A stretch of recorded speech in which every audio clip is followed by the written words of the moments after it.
My map is still loading. I'll roll. Yeah, mine's still loading in. Cool.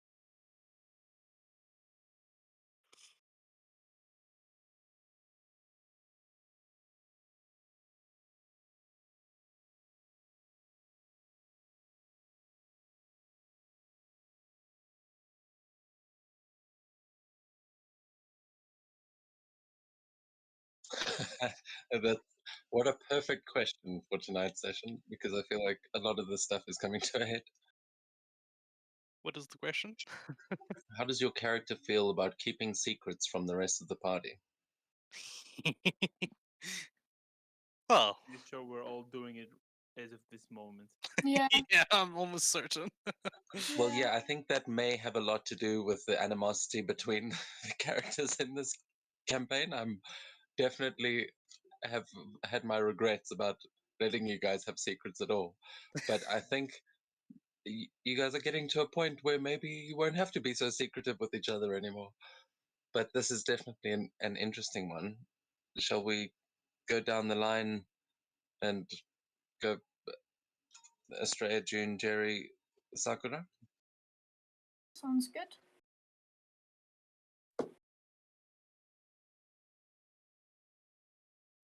So Estrella, how does your character feel about keeping secrets from the rest of the party?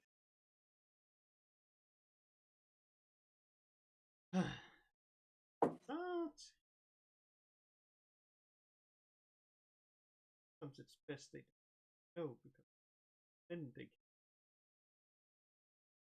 can I do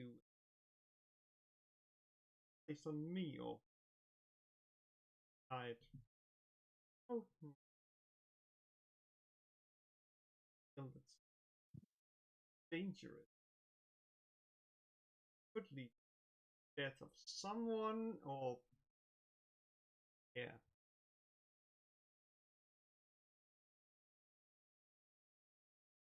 Yeah, the secrets haven't worked out so well thus far. What about June? Hey man, what the party doesn't know won't hurt him. So the precise opposite to Estrella's point of view. yeah. If it's things are on a need to know basis, really.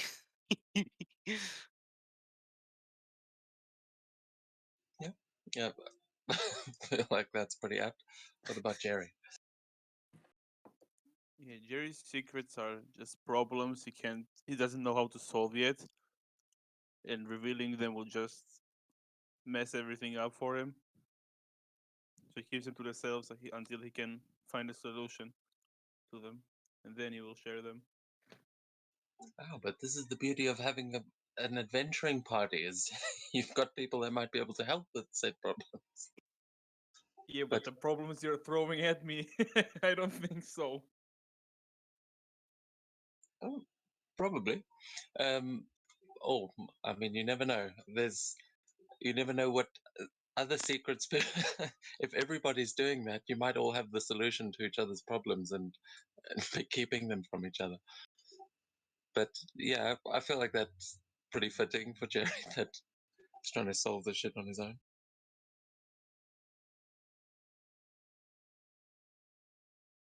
And how about Sakura? I feel like Sakura feels like it's impossible for anyone to know everything about a certain, like, everything about a person, including that person themselves. Like, you'll always be keeping secrets, sometimes even from yourself. So, if you're keeping secrets from yourself, then naturally you're keeping secrets from everyone else as well. I mean, you can't really tell anyone everything, because some stuff you don't even know yourself, especially feelings. Feelings are hard to decipher, and those are they're honestly some of the more secretive kind of matters that people keep a secret. So I mean, with certain people, she would try not to keep secrets, such as like Ji-san and Seto.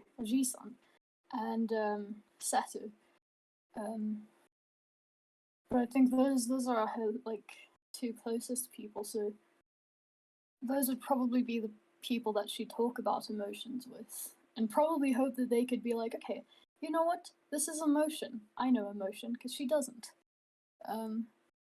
But I feel like she's not incredibly close. Like, she's not really as close to anyone in the party as she was to Seto. So, keeping secrets is inevitable to her.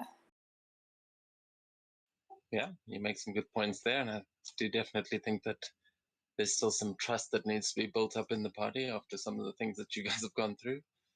And especially now, after what's just happened with Mata, I'm not sure trust is exactly the highest priority. But as we rejoin you all after last time, after you got to head. Well, actually, Jerry, could you give us a little recap of last time? I'm interested to see from your perspective.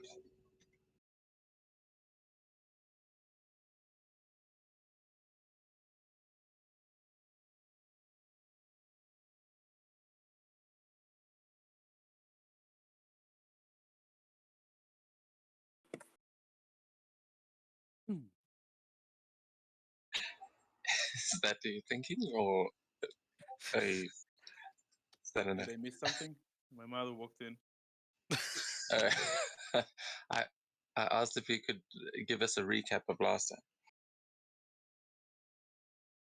Sure. After we got the earth rings, we decided to go and look for the parents of the small folk that were staying in the sanctuary. We went to the old Mousefolk village and rested there, where I met some people that used to live there that are known. Some word was said, conversation, exchanges. After that, we decided that they will stay, them, the two Mousefolk will stay with G to guard the small ones, the kids, and we will go to the beach and find the parents. And we got the beach. The demon princess was there, making some sort of deal with the orcs, and we just attacked the orcs. Yeah, it did also seem like their deal had gone badly. They seemed to be on your side with attacking these orcs. And yeah, after that fight, that is where we rejoin you now, as Sakura's illusory dragon is still up on top of the castle. I think you're still invisible there, Sakura. That's you guys are still concentrating on your spells unless you want to drop them. But that is where we rejoin you now. What is everybody doing? I'm rushing towards the demon princess. Just asking where are the mouse folk? Where are the small folk, I mean. She just turns slowly to you as she sort of sheathes her sword. And she says, well, you've grown, Jerry. No mouse folk around here, but they have been picking up some of the other small folk and putting them on ships. I think we should gather up these bodies and hide them away before their friends arrive. But don't worry. I think I may have a solution to your problem. Though we need to get rid of these bodies, because if those ships arrive, we could have a whole fleet of orcs on our heads any moment now. So there aren't any small folk here right now. Not that I know of. I arrived shortly before you did, but I haven't checked that cabin yet. Maybe we should pile them up in there and see if they've got any prisoners. It seems they may have taken all of the small folk that they've already picked up.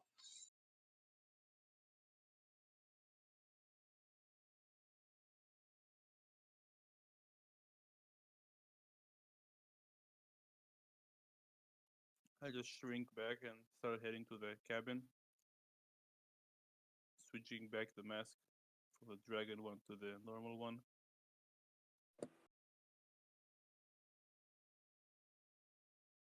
So she will order the two Tabaxi shinobi to start dragging bodies towards that that hut.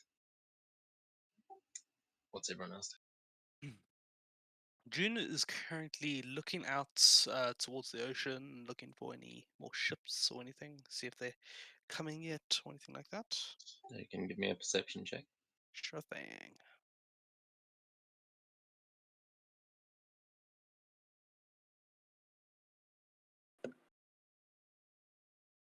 Why? You see, Why low rolls? Anyway. yeah, 16 is not that bad. I mean, you see the body of the orc that the Sakura blasted into the river, just starting to sink below the waves as the rain is really picking up. And as you look out across the horizon, you don't see any ships. You see no sign of any vessels. Definitely no fleet, like you just overheard the Red Princess mentioning.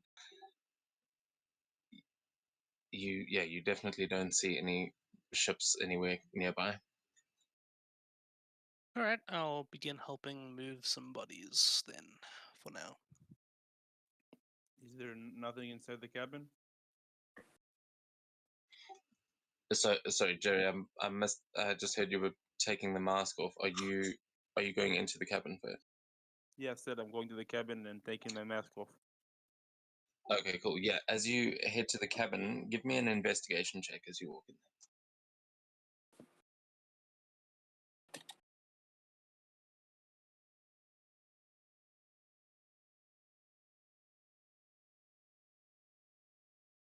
Of course. There. So as you sort of head in here, you're pretty sure you can see someone sitting in the corner of the room. And it is very dark in here. Oh, but have you got dark vision actually? Yeah. I Yeah, do. so you can see that there is a large pile of hay at the back of the room, and you can see what looks like a figure possibly hiding behind it.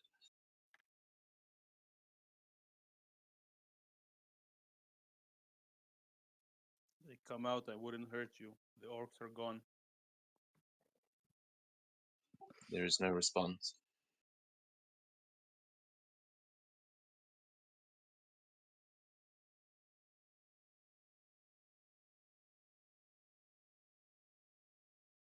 I move closer to the hay bale. As you move closer and you slowly round this large pile of hay, and your dark vision sort of kicks in as you start to see what is there, and it is just a pile of hay bales that are stacked up behind it.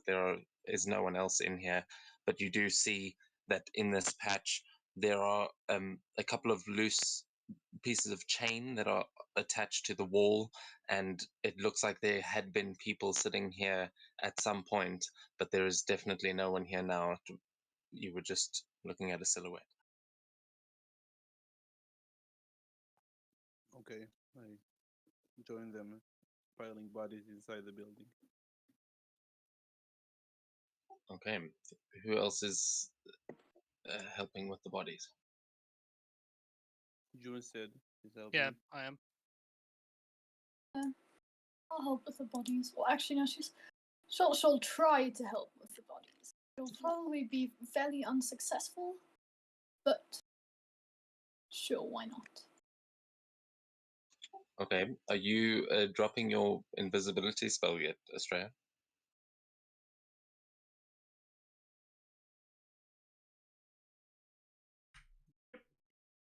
I'm dropping it. Okay, cool. So then everyone that is moving the bodies, you can give me an athletics check and head over to the body that you want to drag. Sakura, are you keeping your illusory dragon up at this point? No. Ooh, it looks so Not bad. cool. Wow. And you see it sort of fade back into the Shadowfell through that pink, purplish mist. She bows to it as it goes.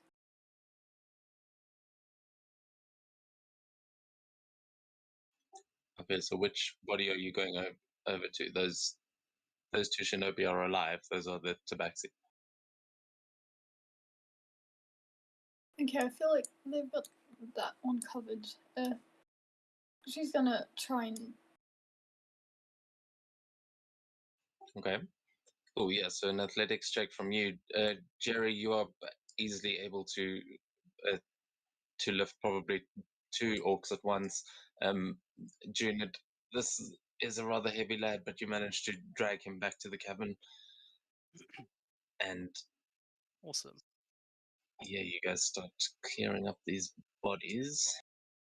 That fits. Yeah, as June is dragging the bodies along, she's just gonna loudly say, I'm somewhat in awe at the size of these lads.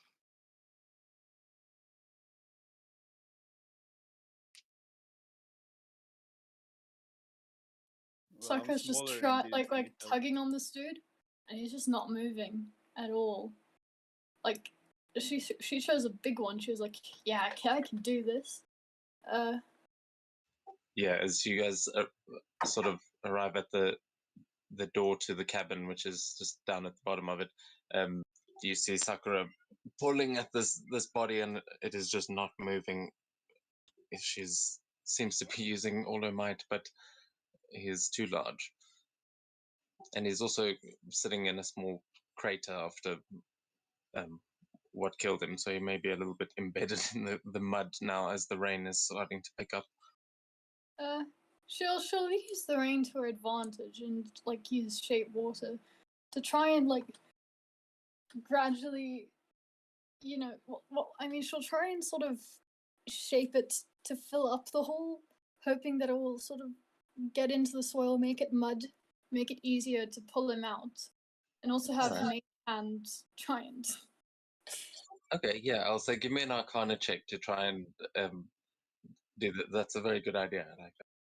And that's Ah! really beautiful. Yeah, yeah. You create a small magical slip and slide where you realize you don't even have to use your hands or get yourself all muddy. You've got all the all the magical abilities you need, and you just create a little pathway and slide him. You see this orc just slide like he's on a water slide around a corner, splashing some mud onto the shinobi as he is just thrown straight into the cabin. Sakura looks very pleased with herself. Yeah, that was very good. Good idea. Yeah, there are still a couple of bodies outside, but the shinobi head over to start dragging the furthest ones away. What is Australia doing over there? Hmm.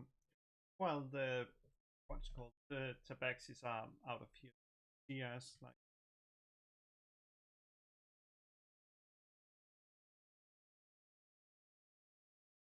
being a into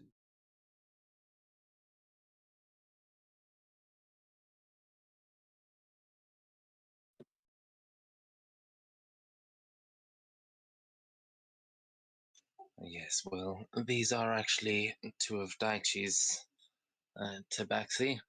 To be honest, I was bringing them over to the monastery. I thought they might be a nice gift for Jerry, but I like to make use of a shinobi while I can. And uh, she will gesture to you, Jerry, to come and join the conversation. As and as you approach, she points to them as they're busy dragging these bodies into the cabin, and she says, "Those two were the scouts that found your village before it was raided.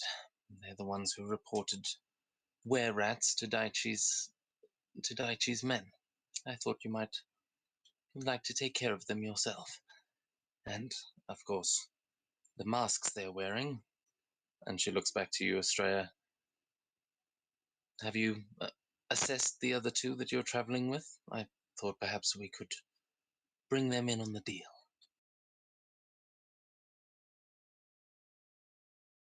I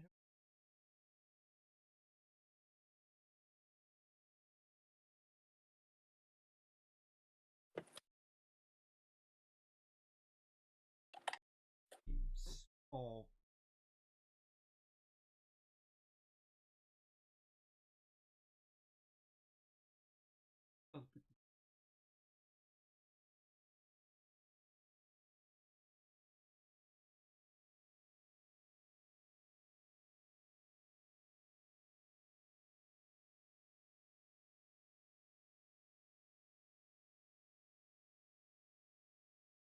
Australia, do you have a mask on by any chance?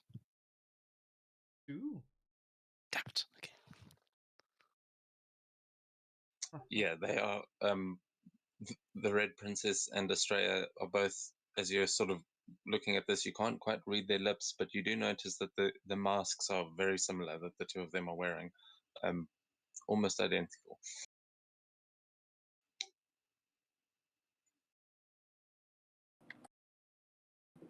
She sort of turns and looks out over Jerry at Sakura as you're saying this.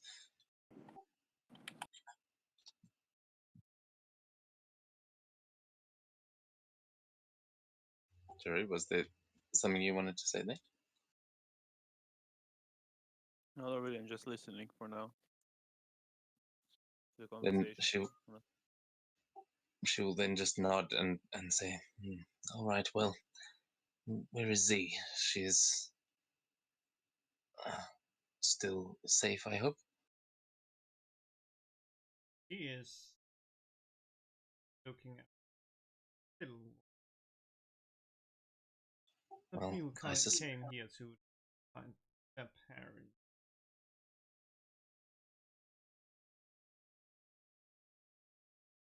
Well, I suspect that we won't be alone for much longer. These orcs were waiting for a ride to come and pick them up, though. And she looks out over her shoulder and she says, I don't exactly understand where that may be coming from. But perhaps you should give her a call and just get as much backup here as we can, though not to bring children.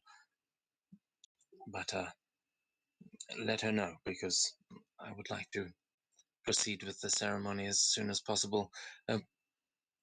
These orcs have been carrying a set of dragon statues that I believe may open the vault in Taton where my family has a shrine. I'm not sure where they're keeping them, but if you see any obvious looking creatures that maybe, I don't know, have some sort of authority, do look for those idols, because I believe they could lead to a great treasure.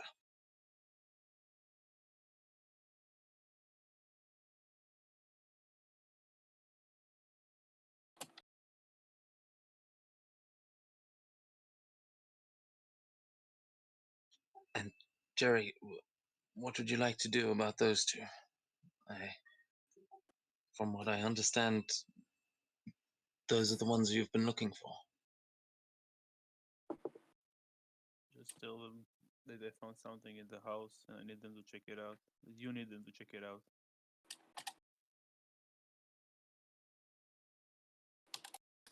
Sorry, that came through really quietly. Say again.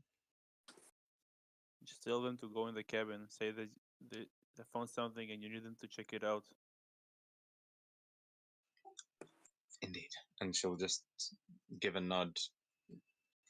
What are Sakura and Jun doing while this conversation is happening over there?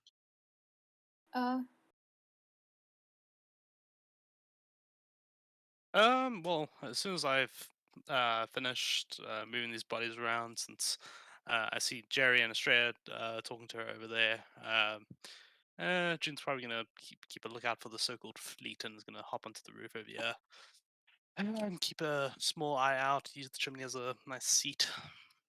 Okay, you can give me another perception check, but this time with advantage because you're sitting up there.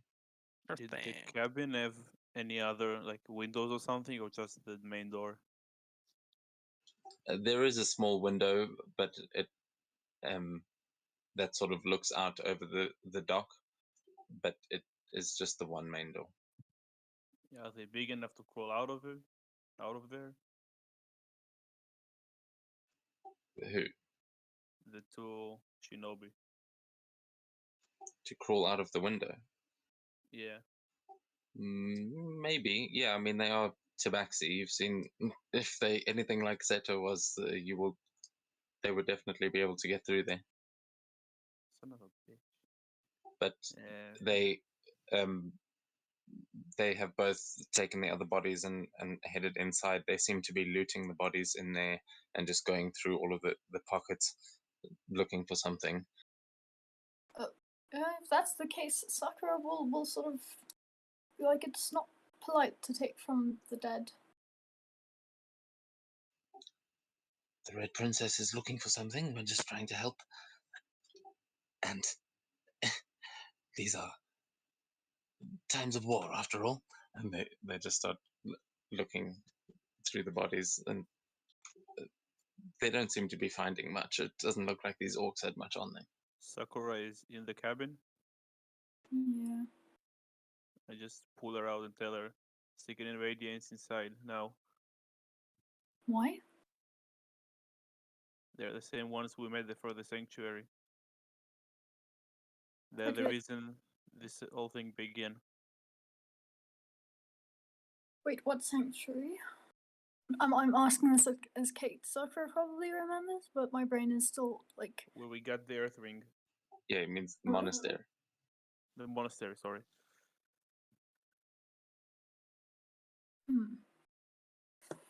Hopefully she has spell slots. Let's see.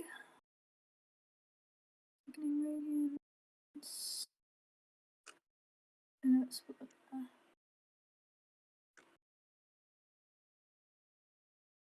nice. Only 4th level. She'll trust Jerry. Wait, so he's saying that these are the same people that they encountered on the way to. To the monastery, yeah. Same. Yeah, you can give me an insight check to just based on what they look like. It's sort of give it once over. Yeah, you recognize these as Dragon Clan shinobi. The ones that you saw before were Ronin, but that they were ex Dragon Clan. So these are Daichi clan shinobi, but they are wearing red dragon masks. It seems like they are on the side of the Red Princess, or based on what Jerry is saying, they were part of the same crew as those Ronin that you fought. Okay. She'll also ask, should we try and get the princess in there as well, or are we on? Is she okay? She's not a part of it. Okay. As far as I know. Let's go. She closes the door, takes some rain, uses shape water to stick it in the lock, freezes it, and casts Sickening Radiance inside. I just hold the door in case. If I mean, see it that wouldn't they're- go through the door, through the walls, of course.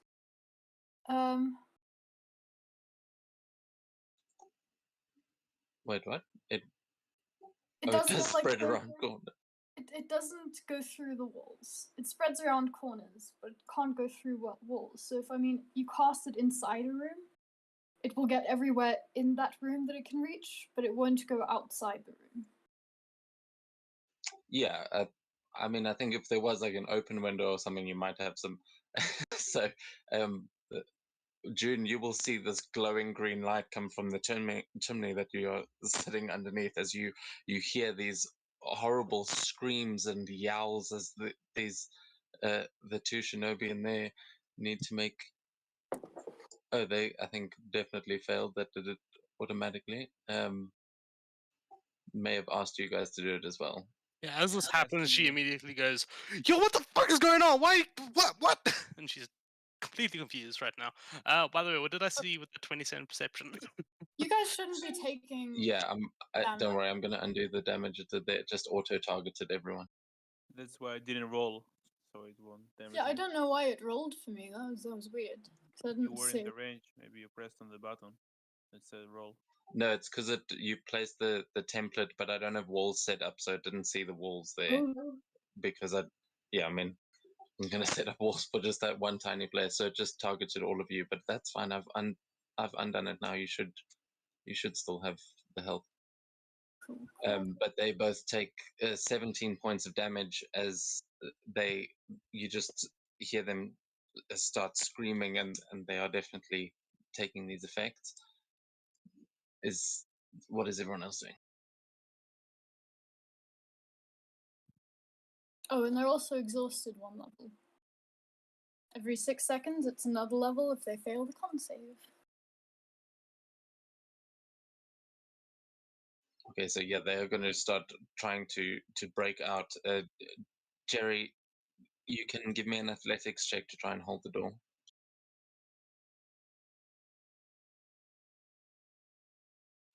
Yeah, you easily hold them in there, and you just hear the banging on the doors. The Red Princess is sort of looking over, kind of shocked. You can hear them scratching at the door, but they are going to take that next round of damage. You can roll that. Is that right?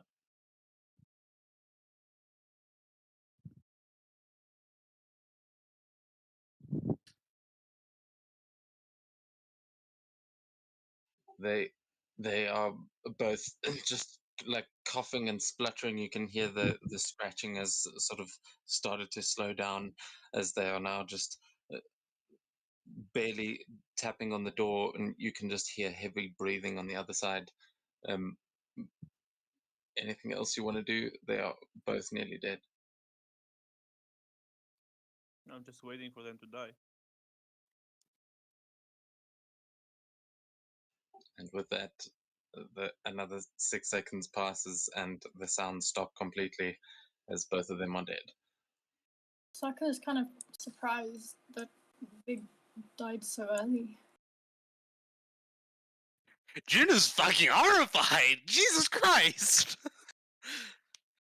Yeah, you see, June has a shocked face right now. It's like, could you guys not have thought of a more humane way to kill them?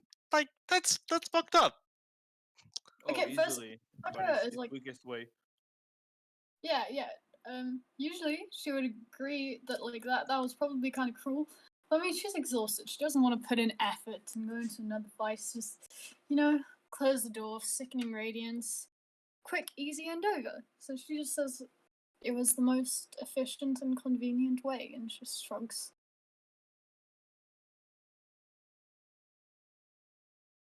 June is Yeah. completely speechless right now. What the fuck? I go back to the Red Princess. Yeah, she's just sort of looking down at you, and she says, "Well, was that satisfying enough for you?" Not really, but we don't really have time. We still have the rings to get. As this conversation is happening, June, you sitting up there, just sort of bewildered. As what did you roll for your perception check? 27.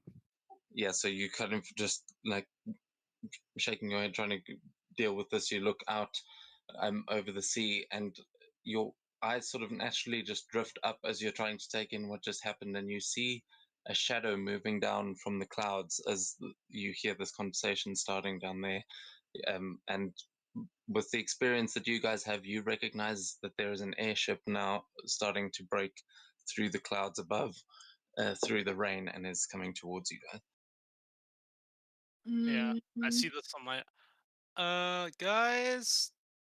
Immediately, Sakura just takes out the bokken, flicks it, Hold on. starts You, like flying. you haven't seen this yet. What is June saying? As I say, as I see this airship coming down, I say, guys, I think that might be the airship.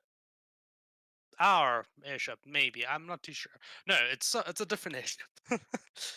It's a Damn. airship. I was getting so excited that we get Sakura's moving castle back.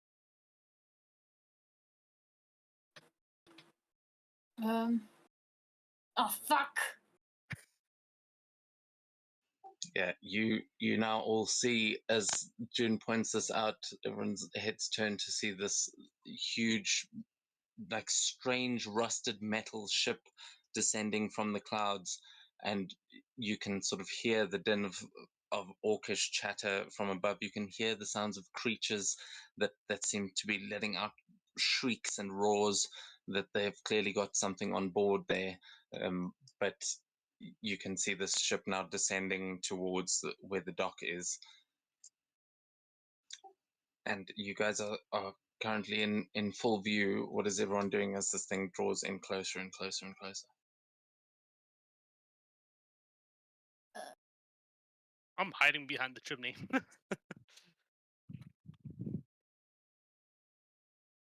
So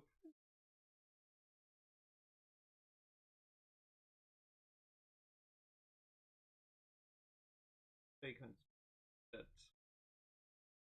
essentially I think these are the ones I was here to meet.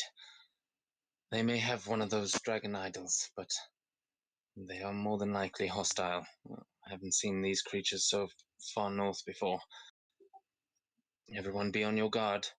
And she looks over at Sakura and back at June, and she goes, "Well, I don't know. Let's try and be diplomatic if we can. Otherwise, no holds barred." what did, what deal exactly did you make? As Jin is trying to hide behind the chimney very badly. Well, the deal didn't exactly go according to plan, did it? We were trying to, but perhaps we can try again. Though That if you wasn't feel the like you could question. do better, and she just sort of gestures out as the thing is drawing closer and closer, like, you're welcome to try. I mean, what was the deal though? All I want is my idols. I don't care what happens to the rest of them, but I think these may be the slave ships that you were looking for. Well then, good thing you have me, and she will shape change into that orc that she was chatting to earlier. Sakura turns into Baby Fox. She has a bit of a plan for if she has to do it. Now, see ya. What was the deal though?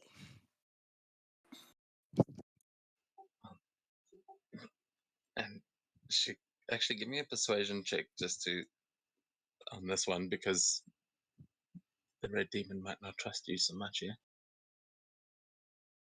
Ah! Why? It was on the 19 and then went to the 1. She just shakes her head and she says, "Well, that doesn't matter anymore. I was just saying whatever I needed to get that idol back. But now that you've killed my men, perhaps you may have a better idea. They may have the parents of those children that you were looking for."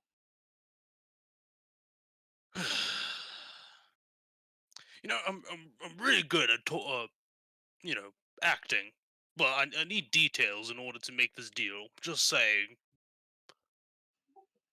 She kind of shrugs. She goes, "I know nothing about these creatures. I don't even know where they come from.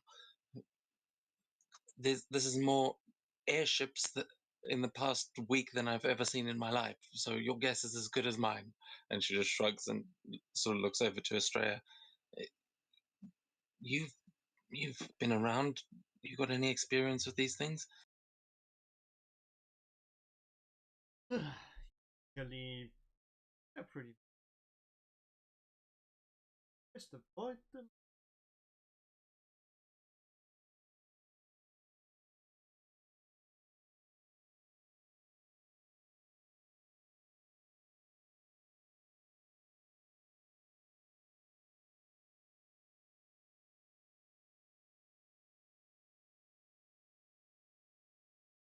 So as you guys are having this conversation, the ship draws in closer, and you see an orcish figure can walk over to the edge of the ship and shout down and goes, "What?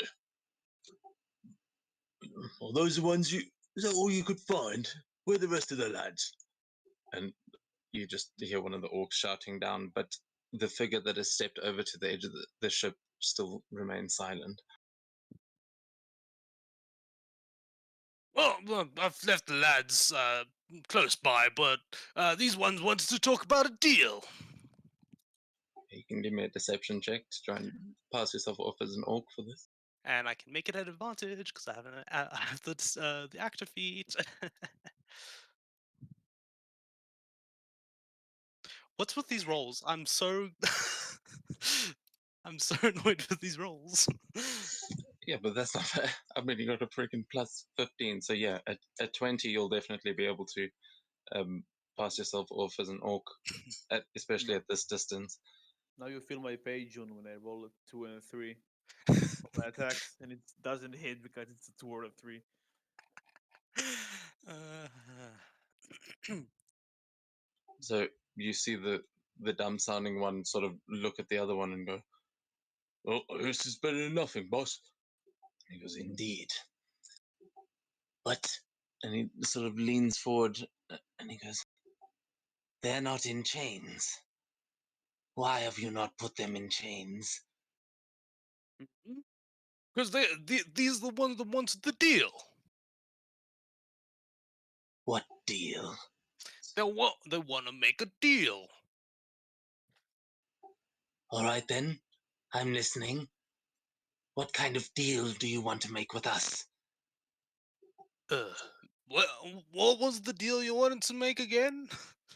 Wait, quickly. So Sakura heard this red dragon princess dude say that she wants her dragon idols back, right? Yeah, she said she was looking for some carved dragon idols. So Sakura telepathically says to all of them simultaneously because she is telepathic. Offer To me the orcs or to your party? my party, of course. Okay, yeah. Um, Thank God. offer me for the idols. Don't worry, I have a plan. But offer me in exchange for them. Pay it off as like this is a very magical animal. I mean, it's a fox with multiple tails. I mean, that's just good luck on its own, right? Just Yeah. I don't know, June, put on some kind of skit. Oh, yeah, you receive in your head. It's like, I got you. Oh, right. Yeah, here's the deal. Yeah, and then June will walk over to the fox and pick it up by the scruff of the neck, and really, it's gonna hurt Sakura a bit. Sakura like plays along and like does tiny like squeals of pain.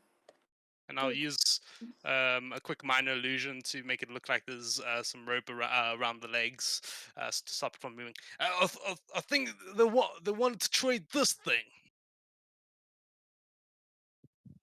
Oh, well, it is a young one, but we could do with more. They all Look, it look like has fine. multiple tails as well. It's amazing. and like on cue, the tails like they all spread out like a peacock's tail. You know, Ah, when yes. a peacock like unfurls their tail. That's what happens to these tails. Yeah, you can, June, you can give me, actually, both of you can give me a perception check. I mean, a persuasion check, sorry. Persuasion. Persuasion, sure thing. That's not bad. Yeah, you look completely adorable and helpless as this orc kind of just looks down and goes, "Yes, that one will do nicely. They all look like fine specimens. But what is the deal? I still, I mean, that's what you were sent here to find. Or have you forgotten already?" It was for some idols, right? And he looks over to the red princess. She just kind of gives it a subtle nod. Yeah, for some idols or something. Yeah. For an idol. And he kind of looks back and forth between the men on the ship. Ah, I understand. You're looking for these. And he sort of walks over around a bunch of crates as he makes his way to a treasure chest, and he unlatches it and opens it.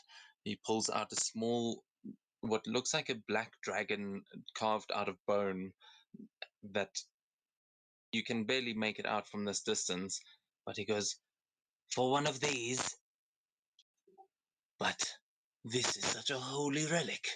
Why would I give it to someone just for a little fox when we could take it for ourselves?" And you see this grim smile underneath the helm. It's Sakura says to June, do a minor illusion of just this bright white light coming out of me, and say that I am holier than these relics. Now, that's not the thing. But you know, yeah, it's like Jin will look up towards him and say, you know, we can actually just take the little foxy. Yeah. I mean, what are you gonna do if we just take the little fox? And I'll look at the party. Yeah, and bring the fawn and the mouse as well. They'll be tasty. And they will drop a big rope ladder down off of the side of this thing as it is just hovering above the water, as one of them sort of gestures for you to come on board.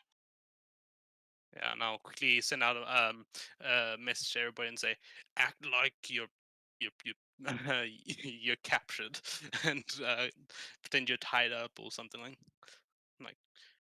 Then we get close and we ambush them, yeah. And then I begin walking towards the ship.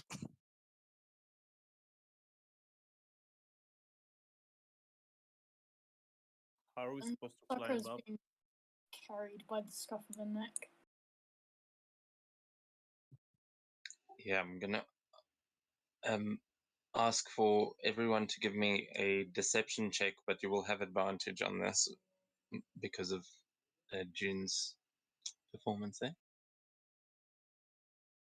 I'll shake You are. Sakura a bit as she poorly acts. He says, "Hey, stop it!" And I will actually properly hit her, but I'll say sorry in a mind message. No, she's being really mean to Sakura lately. No, this is the axe. It's an orc. Yeah, you'll take one 1 point of bludgeoning damage as just to as what did you roll there, June? Oh, deception, hey? Deception, yeah, with advantage. Oh, there you Yeah, with the 31, that is enough to sort of make up for. Maybe I think Sakura was probably overacting a little bit, like making it more dramatic than it needed to be. But you managed to convince them, and everyone else definitely. What are you actually doing to make it look like you've been captured?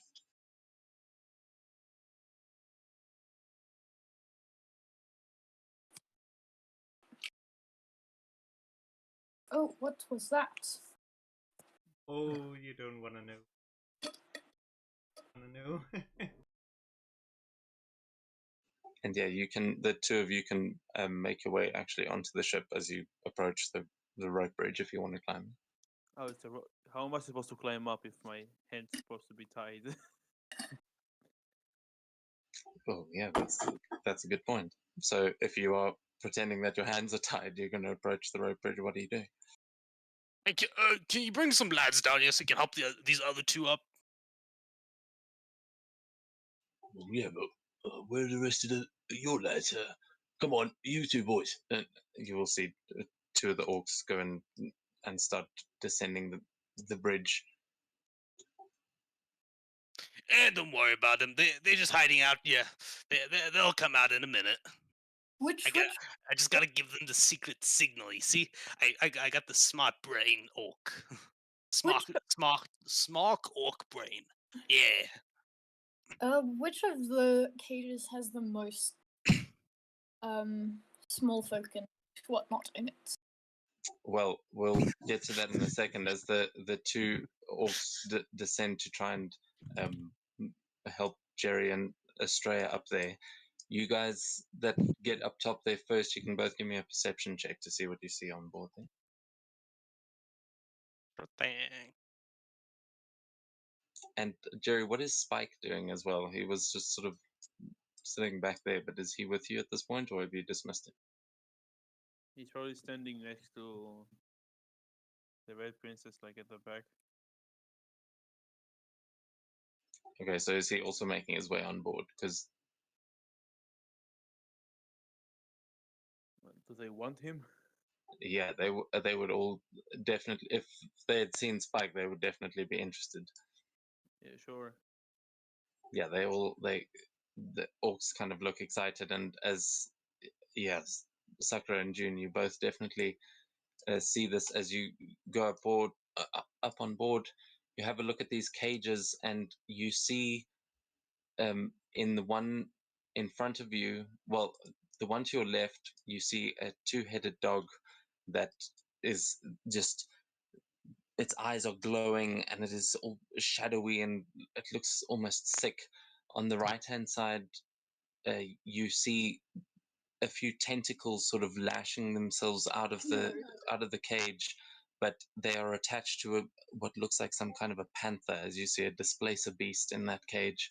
And on the top left, you see what looks like a large black frog with kind of horns coming out of its skin.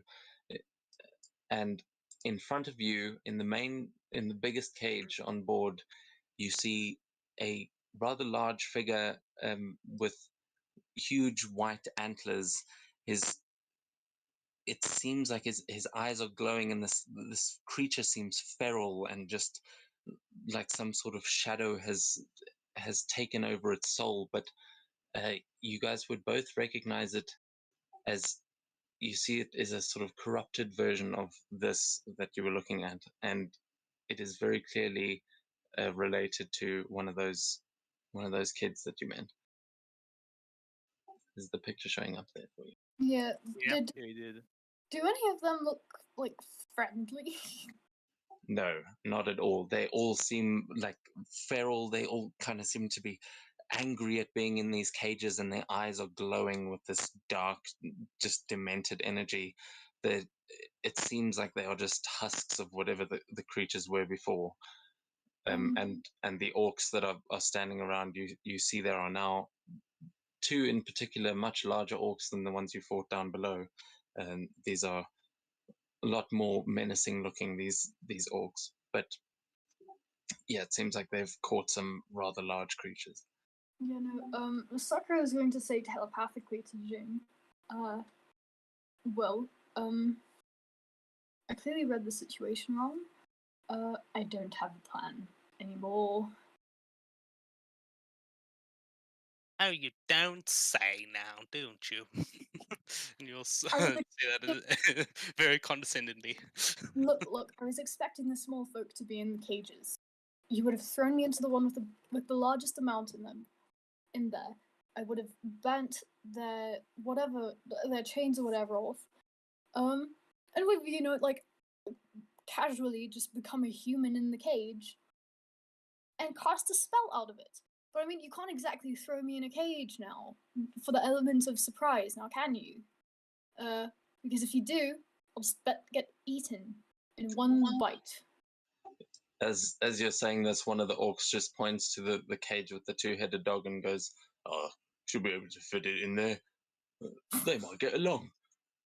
And it just sort of points to that one, which the snarling two-headed dog, the two heads are kind of biting at each other. That you recognize as a death dog.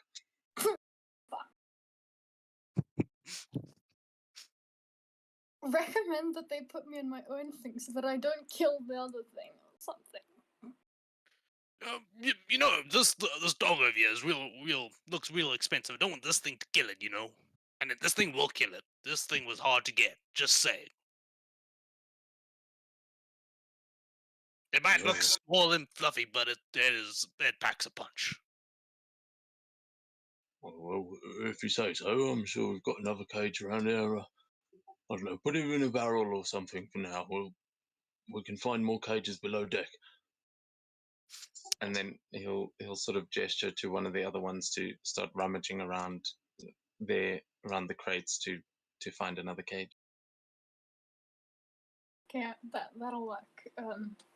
Pick a fairly large-ish barrel so I can, transform without creating too much of a ruckus. I put in her in a fairly large barrel if I can find one. Nice. Yeah, there are barrels sort of scattered all around the ship. I just realized that because this thing's not all the way on the map, you might not be able to see. I'm not sure. Can you see past the edge of Yeah. the map? Yeah. So you can see the whole ship. Yeah. Okay, cool. Yeah, I wasn't sure. So you should be able to see those barrels and things there. But meanwhile, down at the bottom, there are two orcs that are currently offering to try and lift you up to onto the ropes. What are you two doing down there? Waiting for them to carry me up. Trying to look light. All right, this one's gonna try and pick you up. How much does Jerry actually weigh? I mean, we know he's got strength behind it, but 240 pounds. with all the stuff you carry. Yeah, it's a lot of stuff. Oh wow! All right, yeah. So I probably left some of, not everything here is on me, so it will probably be around 200, something like that. 200 is a good number. all right, yeah. He gets a 21 on his athletics check, and he goes, "Come on then," and he just lifts you up and puts you sort of onto his shoulder, and then goes and gets onto the rope bridge, and he slowly starts trying to shimmy his way up, like using his chin and one of his arms, but just trying to get enough space so that the other one can get up. Estrella, what are you doing? Oh. Try something fun with that.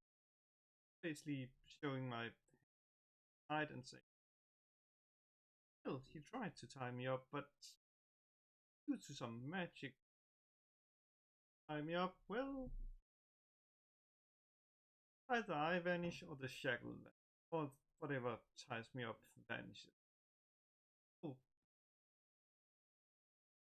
Well, if you didn't try. Oh, he sort of scratches his head. You can give me a deception check as well.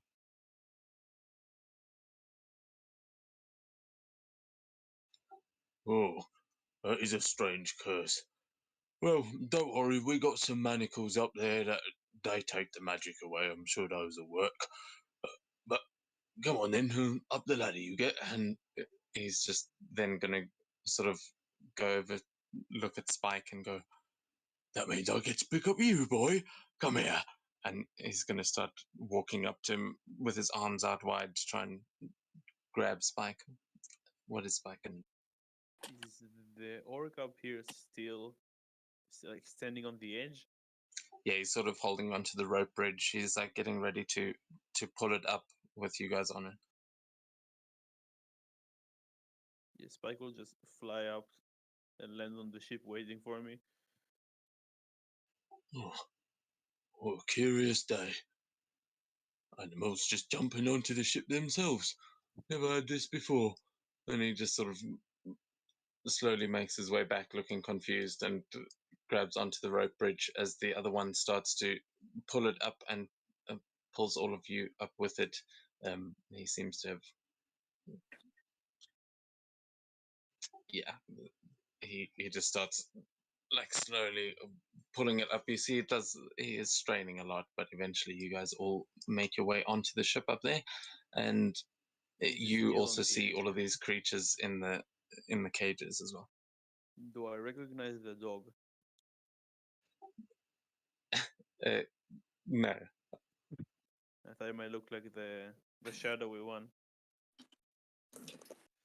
yeah, I don't think you would recognize it. No, No, the one that the other mouse had. no, It it's looked the definitely same. not that one. This one has Okay, got this two is it. heads. The other one was only had one. Only one. Is the orc still on the edge? Yeah, he's busy still pulling up the rope ladder at this Can I point. tell Spike to push him? All right. So, in that case, you can roll a shove. So it's a contested athletics check.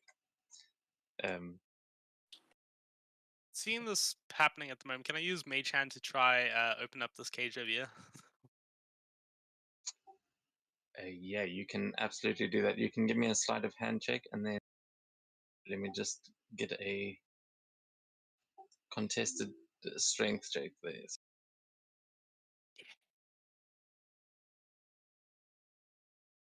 Okay, let's see if it got all the stats correct.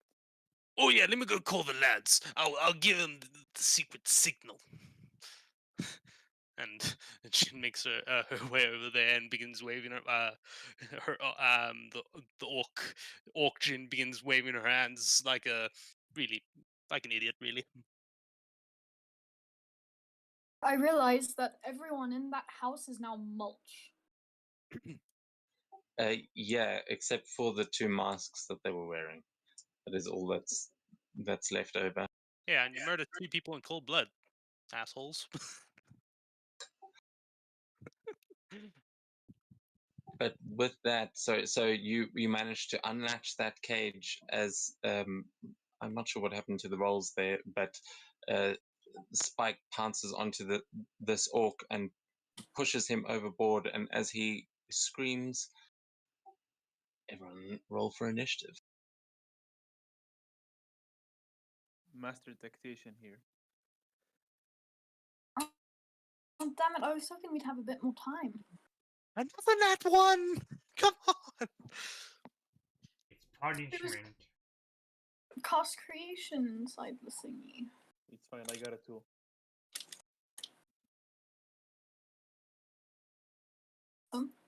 Why didn't I get? Yeah, I'm pretty sure I'm correct with you having to target your token.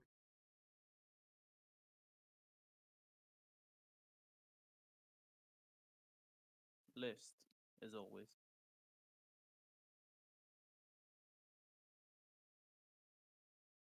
Yeah, I'll be right back.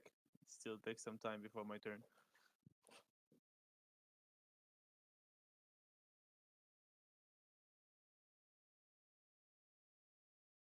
Wait, what did Jerry roll for his initiative? 2, wow. I rolled a nat 1 and still got more.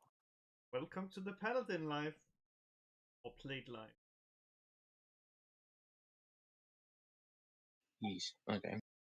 Oh no, the prisoners are getting free. Oh no, it's a catastrophe. I don't know what oh no. Sorry, why did you roll at advantage? Hmm. Who rolled the advantage? Estrella. I didn't. What I did was basically just roll to get on the initiative.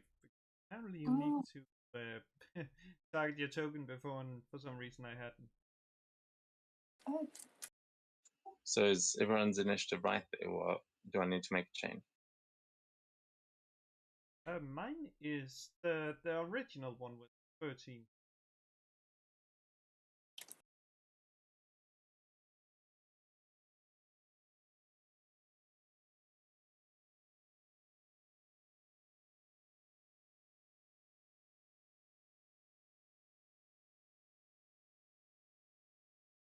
Okay. So that guy is falling, and yeah, so we will jump into things in a second. Oh my god, there's orc just beside me. It's so close, man. Like it was like, oh, gotta take him alive. If he had been named Stanley.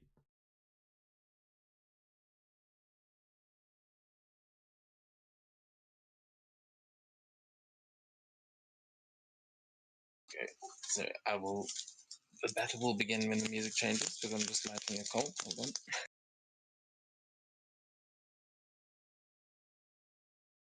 How did I know it was a death slard? I knew it was a slard. I was like, it's one of those assholes. This is gonna be great. someone one of those, I think. Hmm. A slot. What about the slard? I think I can summon one. Cool. Jeez, when did Sakura start getting into such dark magic? Summoning things from the Shadowfell? Like, Yeah, Sakura's never allowed to say, "Oh, that's impolite," after freaking murdering 2 people with radiation poisoning. accelerated radiation But poisoning. she was doing what Jerry said. And she didn't say no to killing 2 people in cold blood with radiation. Well, firstly, she is still exhausted. She still has. And being tired excuses killing people with radiation? I do like the idea that Sakura's got so much power that when she gets grumpy, people die. Like it's dangerous, man. June, it's still not too late. Can still work like it has worked many times before. But this is going to take us into combat as the dog jumps off, and you'll see this all go. Oh, come on, man! This is what happens when we don't tie them up. And he's just going to rush across here. Is going to start walking across, and then he is going to stab at Spike with his spear and just try and skewer him. Do I have time? It will use Sentinel, but do I have time to even draw my sword and attack? Yeah, we are in combat now, but as you see him now approaching Spike, he is within 10 feet of Spike, but he's within 5 feet of you. So I think you will get that sentinel attack. Yeah. Wait a second. Sword?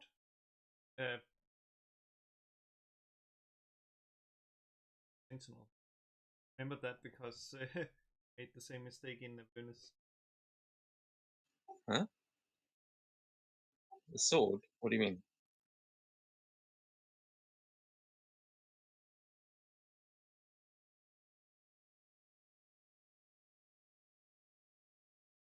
Casting up. Okay, he's going to miss Spike with his first attack, but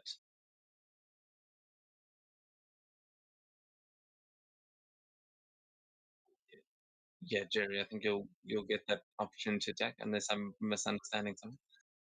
Yeah, I should get it, but the question is, do I get time to draw my sword for it? Sorry, I can barely hear. Are you saying throw your sword? No, do I have time to draw my sword and attack with it? Yeah. It's a katana. Attacking with it can be part of drawing it. It's not. You don't have to do anything extra. You're not actually tied up, remember? Yeah.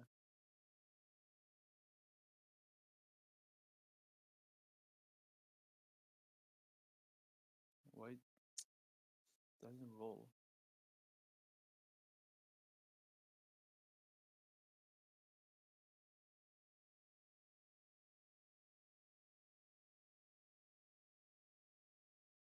I guess I have to do it differently.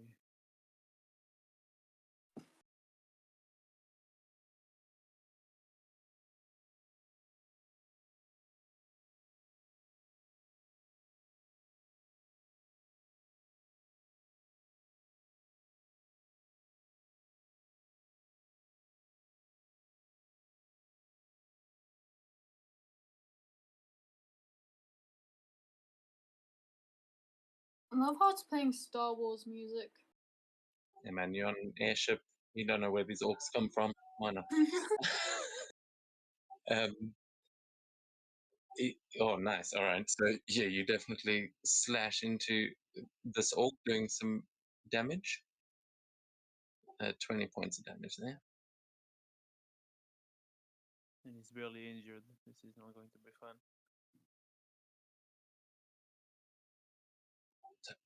Is it just me, or is Jerry very quiet today? Jerry is very quiet, and I always have him on max volume as well.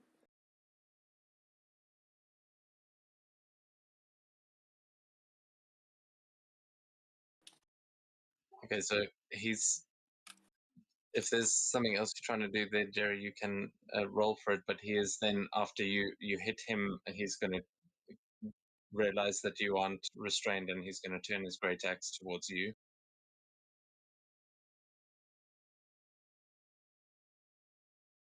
Okay. I did hit him. Yeah, you did hit him, and he hits you back.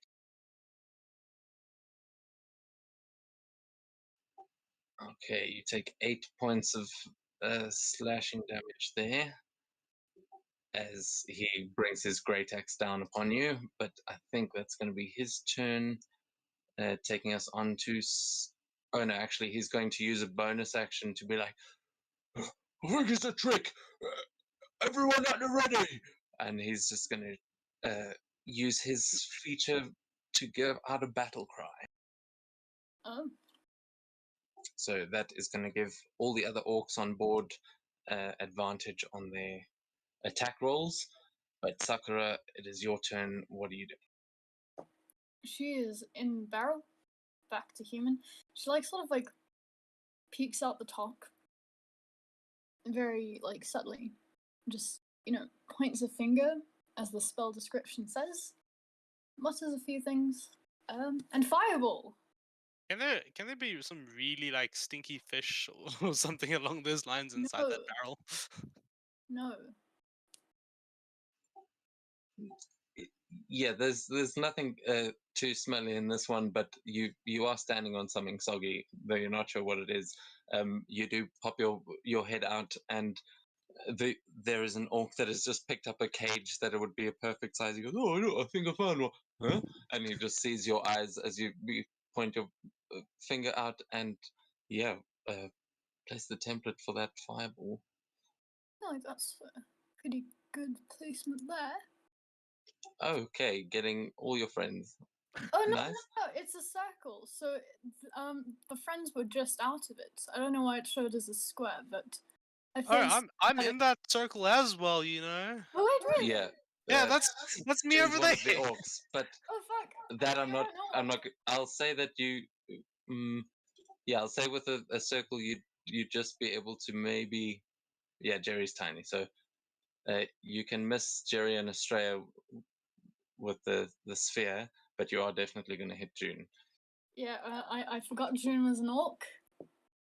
So if it's prompting you to roll, just do the roll once you press damage. It might prompt everyone, but I'll just I'll undo any damage that it does to you.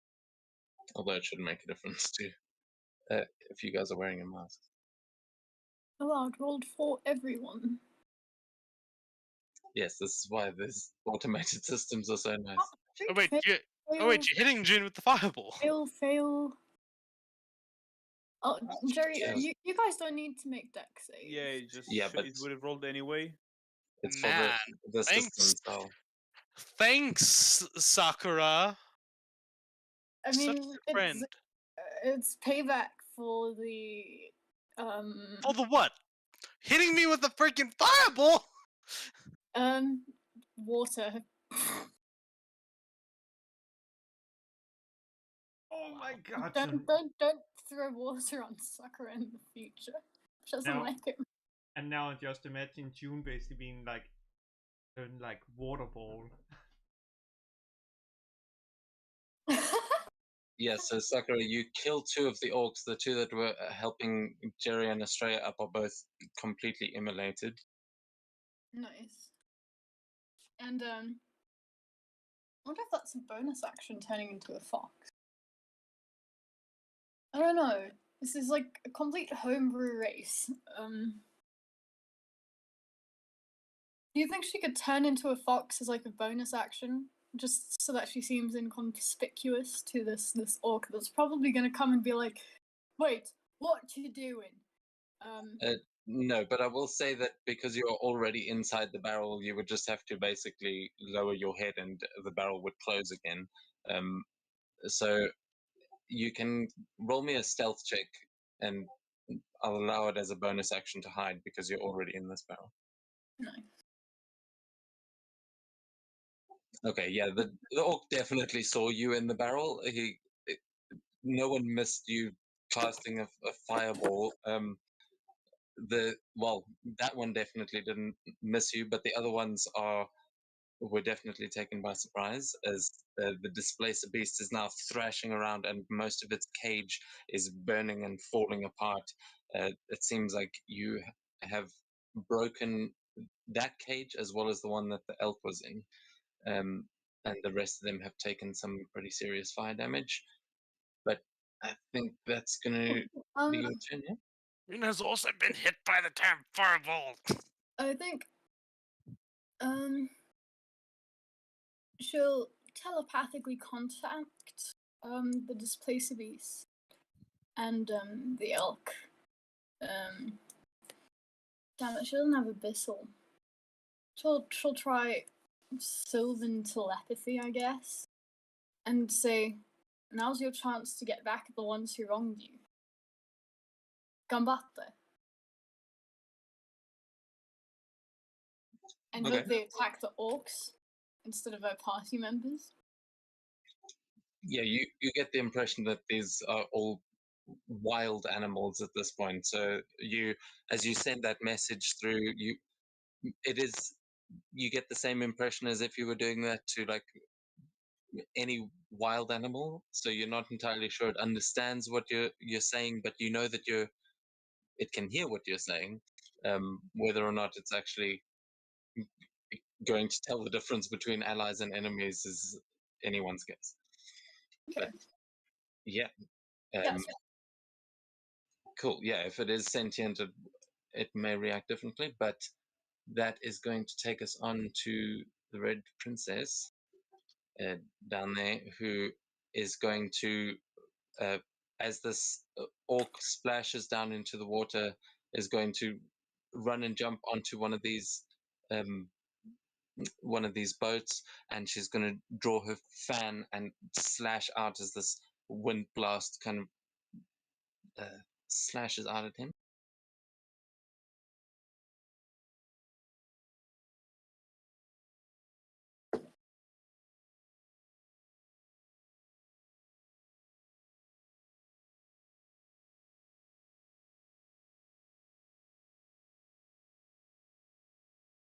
All right. Yeah, she injures him pretty badly, but then he splashes into the water, and she's just going to stand there at the bottom, look up at the big fiery explosion that just happened up top. The elk.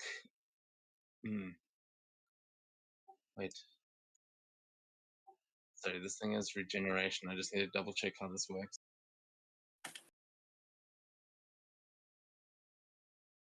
Oh yeah. Okay. Cool. Yeah. So you see that some of the flames that just touched this this elk and sort of destroyed part of the cage. You see that just getting covered in shadow and healing back as it starts to open up the cage, and it just slowly emerges. You see it up from behind this big orc that's looking down at you, Jerry.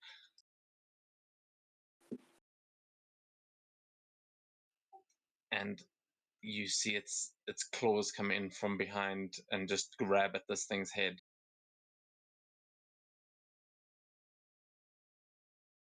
Just grabbing at the orc's head. Nice.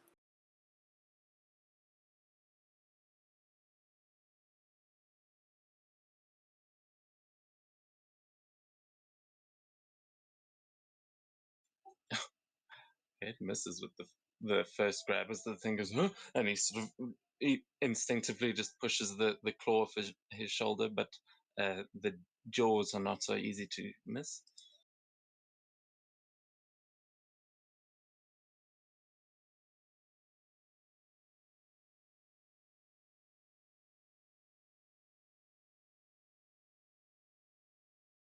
All right, yeah, this thing takes 20 points of damage as you see the elk come down, and you see sharp teeth in its mouth, unnatural for this kind of a creature, but it bites down into his neck and he lets out a scream. That takes us on to the death dog is still trapped in its cage and is going to start just rattling around in there trying to get out. But Estrella, that takes us to you. Yep. First off, I know which orc you.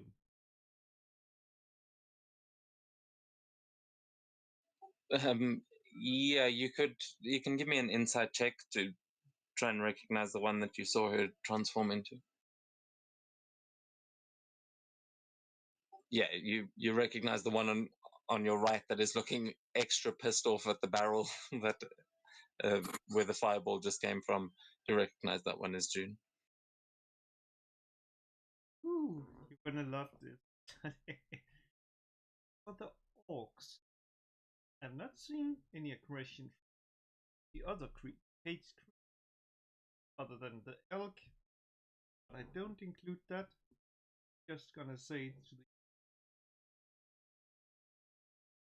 why don't you just heal and best destructive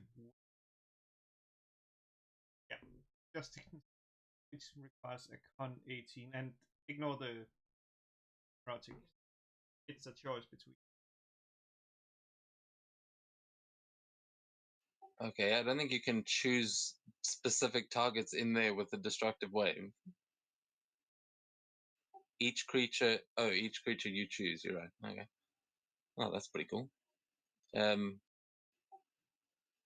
Okay, so con save.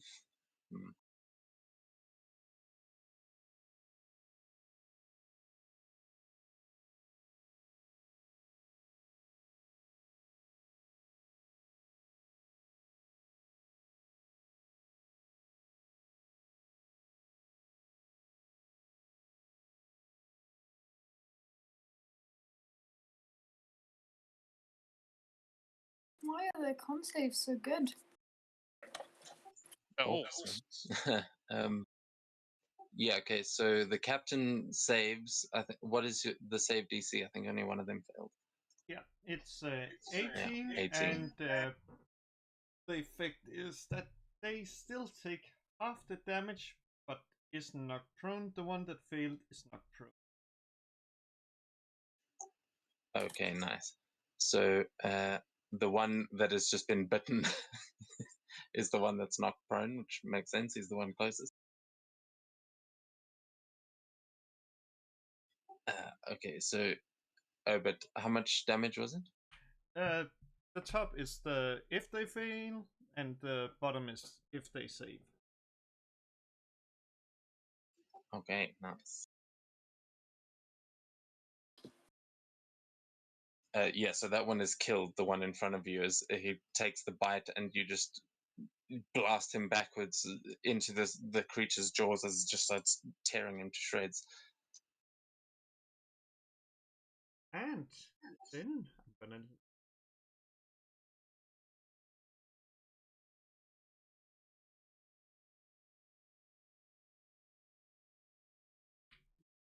could be June, which means I will look at him and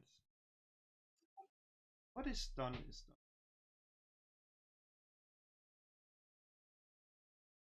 What you do right now, that is and you have got against. and June in orc form goes, What? What are you talking about?" Come on.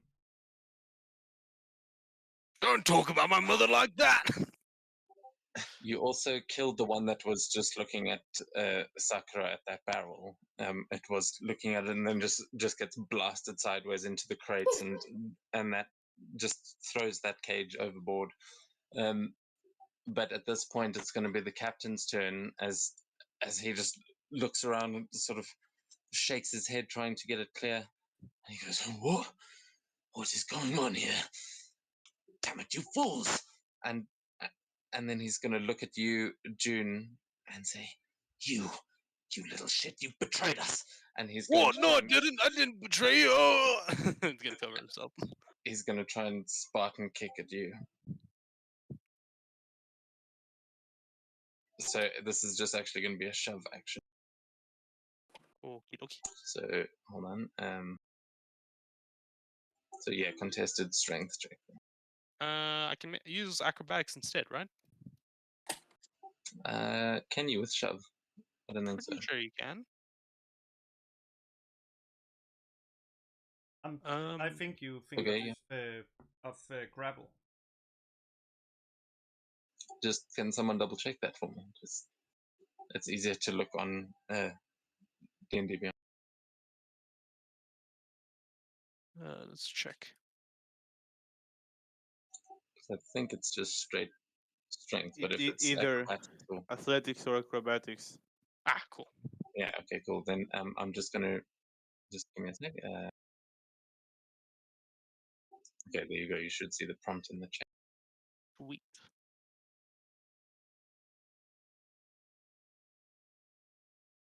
Yeah. Okay, I don't know why it's not showing up their rolls, but he. What did you actually roll there? Oh, you got a 20. He rolled a 12.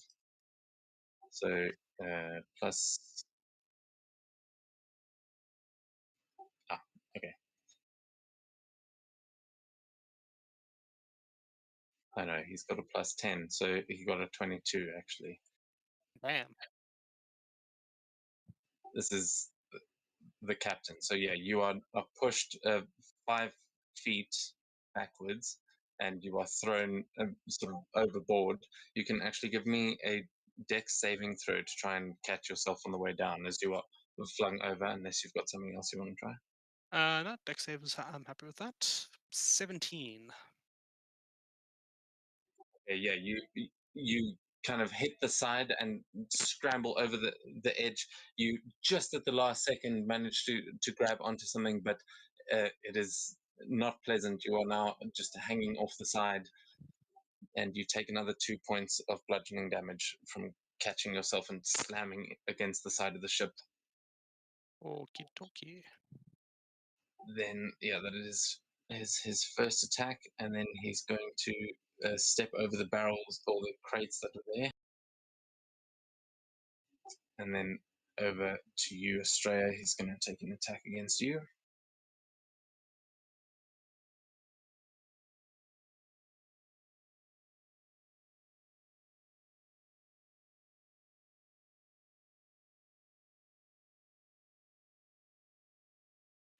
Ooh, that's going to hit.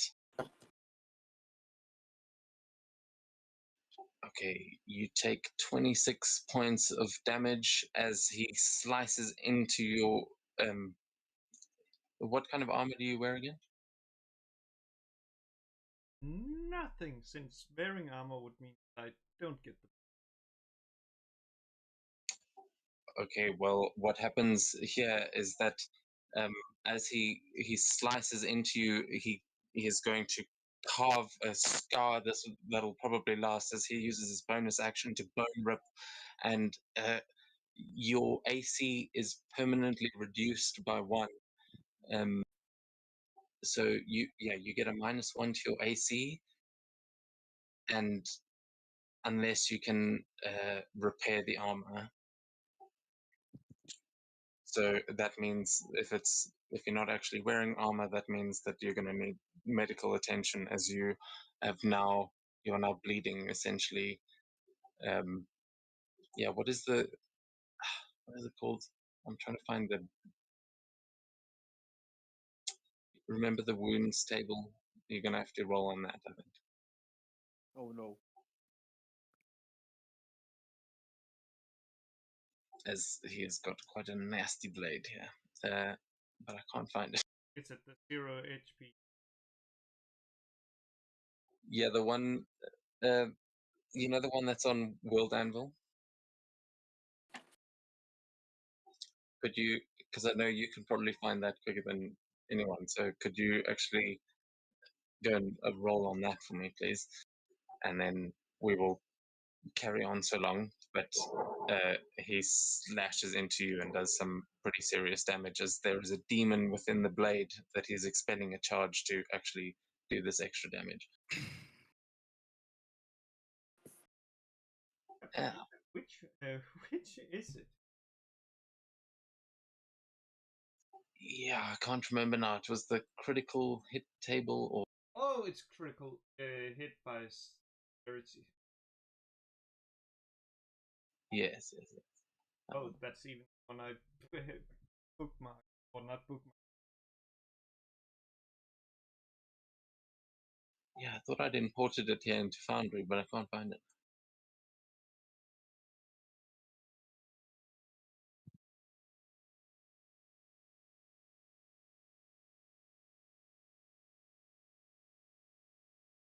So Oh no. that is according to this. Oh, pure for in this Oh, luckily for NPC 18. This is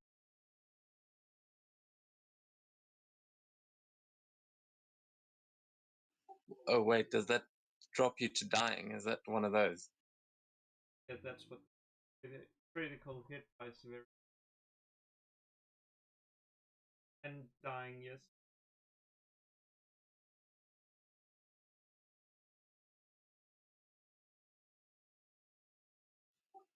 Is that? Can you copy paste what it says there? Supposed to just find the major injuries.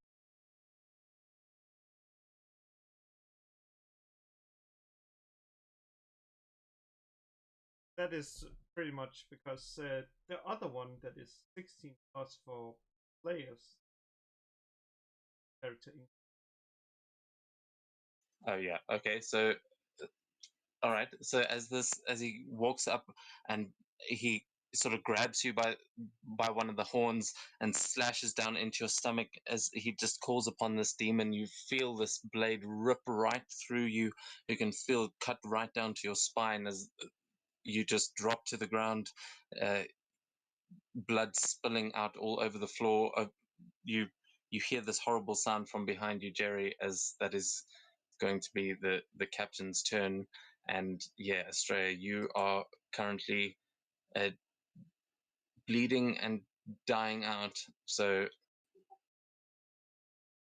oh, I'm sorry, that's a rough one. Hold on, that little dead symbol shouldn't be there yet. Is it force yet? And we don't have anyone to heal because where's Z? Wait, didn't we leave Z on the airship as well? No, we left she at the I think the mouse Oh, village yeah. to watch after the small kids. The red demon did ask you to send her a message while all the other stuff was happening and they were killing those tabaxi. Did you send a message to her? Ooh. Okay, cool. Then it is going to be one of the large orcs' turn, and he's going to start making his way in. Yeah, as he comes in, he sees his friend getting killed and is going to try and smash back the slard or the elk slard.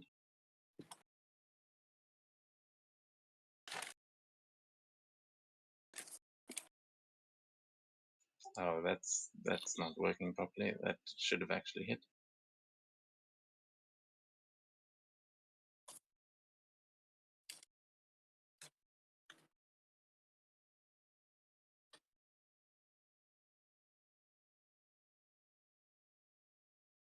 Okay, that one takes 19 points of slashing damage.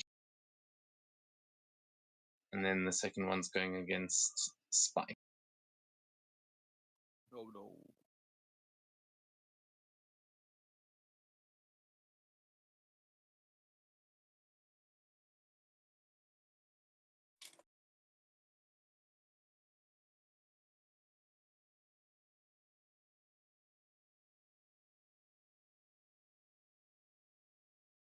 Okay, 16 is going to miss as, yeah, he takes those two swings, and that takes us on to the Displacer Beast, who is also going to now escape from its cage that has been destroyed.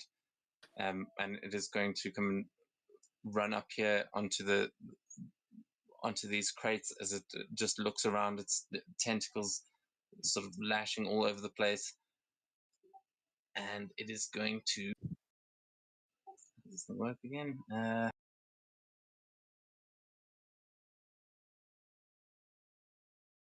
Yeah, you just see that the Displacer Beast runs up there and just starts like screeching out. Its tentacles flaring all over the place.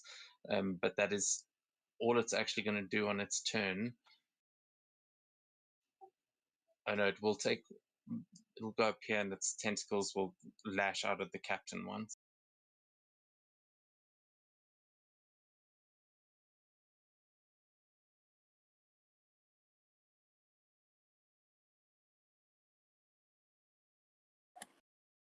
which hits, and he takes some damage there. But June, you are currently dangling off the side of the ship. What would you like to do? Hmm. Well, I had a plan, and then Australia got one-shotted. um. That was as surprising to me as it was to all of you. I can assure you. Yeah. Mhm. Yeah. I guess Jin will do this. She'll peek over and say, "You know, Australia, you should really get back up." And cast Healing Word. Just to get her up. Because 2 death saves, damn. And I think that's a D4 plus 5, right? Only 1d4. I think it's 1d4. Let me check. You mean the healing word? Yeah. D4 plus your spellcast modifier, which 20, it's 5. Yeah, it would be so that would be 7. You heal 7, then you're back up. And then Jin will What's peek in back. the box? Jin will then go back go back down and scurry along the side of the ship over here, and plop down onto this like engine part. What can I do as an action though? Oh wait, I have Eldritch Blast. Yeah, as I'm scurrying across and I'm out of range of this orc, I will let out 3 Eldritch Blasts and say, "You're a real bad judge of character," and Eldritch Blast it. All right, nice. So you blasting the captain. Yes, with 3 blasts of Eldritch Blast. Cool. You should be able to target and stuff. What is with your rolls, Mm. bro? First one misses.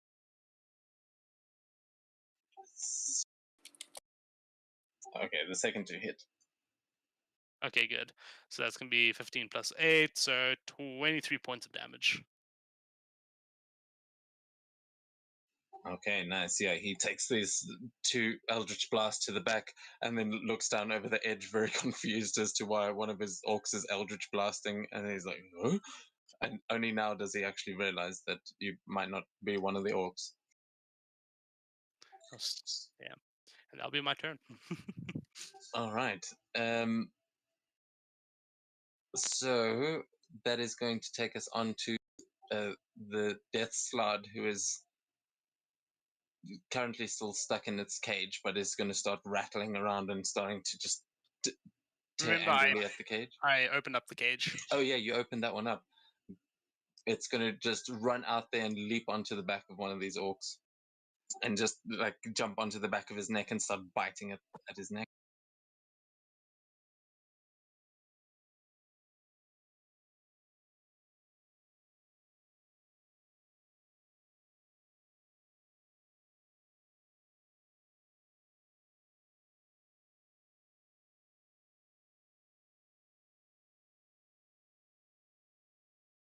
Yeah, he sinks his teeth in there and is just hanging on and like gnawing on the back of this orc.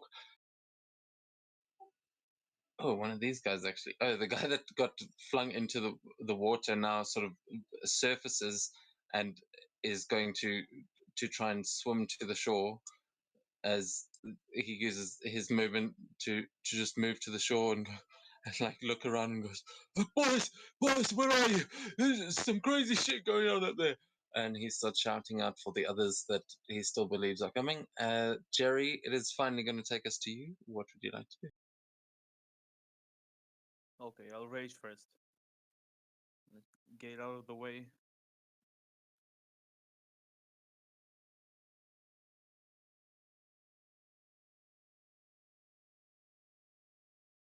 Yeah, I'm raging. I'm not sure if you picked it up. Yeah, I heard that. You fly into a rage. Yeah, then I'll use, because I can use the shove action instead of one of my attacks. Yeah. Okay, so I just not just shove, but I like just jump on the captain and try to push both of us off the ship. Okay, yeah, I'll say if you're trying to take you both over the side, then I'll give you advantage on that. I already But have that advantage on that. oh, I'm okay, raging. yeah. So yeah, you can. So athletics. Or just to hit. No, contested athletics. Yeah. So, well, I'm not going to use that system. Doesn't seem to be showing the rolls properly. So just roll an athletics check.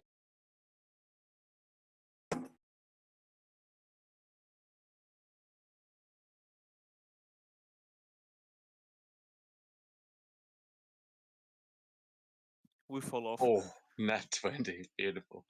Yes, you absolutely just take him with you, and you both go soaring off the edge of the ship and start plummeting down towards the water below.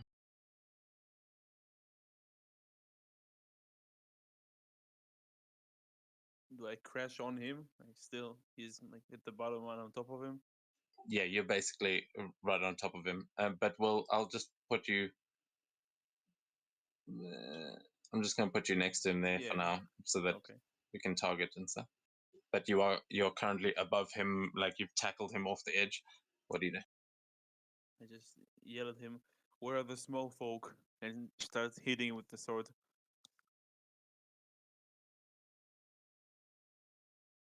Okay.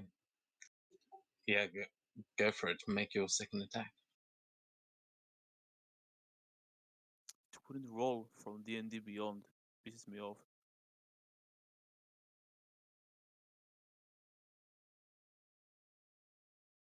Yeah, it might be the Beyond 20 thing. You might have to reload. It's been doing weird things lately.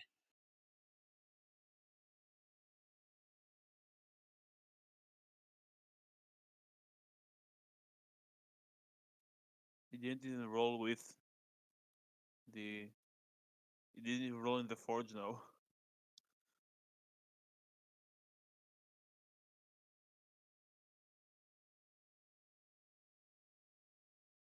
Does it show anything to you? I'm not seeing anything there. It wouldn't roll anyway. Like it doesn't roll at all. No matter what I use. I'll just roll manually. I'm not sure what's going on here. I'll try to restart, refresh after my turn. Okay. Yeah, okay. Well, you're taking one more attack, and then Yeah, that so will be my we turn. can roll for that when you get back. Everything's lagging for me as well. I don't know why. But yeah, whenever you can, then unless there was anything else you wanted to do on your turn, or if it's just that one more attack. Move Spike out of the way. Like I'll go, tell him to move back, and if something comes at us astray, I will jump at him.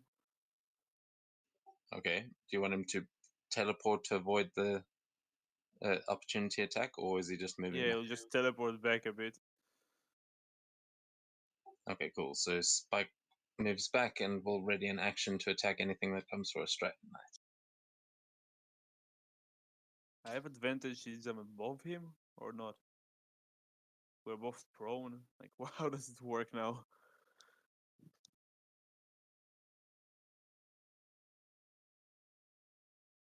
As the oh, sorry, everything's really laggy. I don't even know if you can hear me, but hello. Okay, there we go.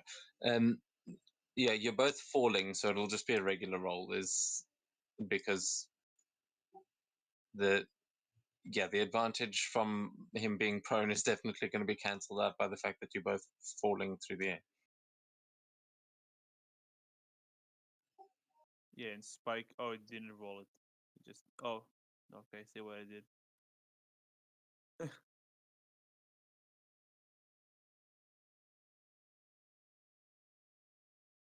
18 to hit. That'll be a miss. Yeah, As so you guys are just tumbling down together. I just smack at him and yell, "Where are where are the small folk?" All right. Yeah, he'll just as he's about to answer, that'll take us to the end of your turn where you will both, because you've ended your turn mid-air, you will plummet into the water and go splashing into it. Any bludgeoning damage from the fall? No, because you weren't that high up and you did land in water, and you basically landed on top of him. He will, however, take 10 points of bludgeoning damage. Okay, so I'm refreshing the forge real quick.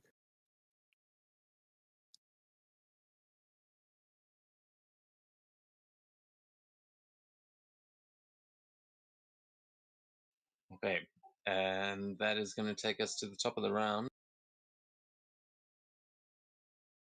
with Sakura. Cool. She's gonna once again just like peek out, and scorching ray that orc. Okay, there is a large elk in between you and that orc, so you'll have disadvantage against that one from where you are. I suppose she doesn't want to get out. She doesn't want to hurt the elk either. Damn it. You could still hit it. I'm just saying you've got disadvantage. It's kind of in a mess of all of those things there right now. Yeah. I shall try. Let's go. It's just gonna roll it normally first. I mean, I don't think something for. Let's just roll.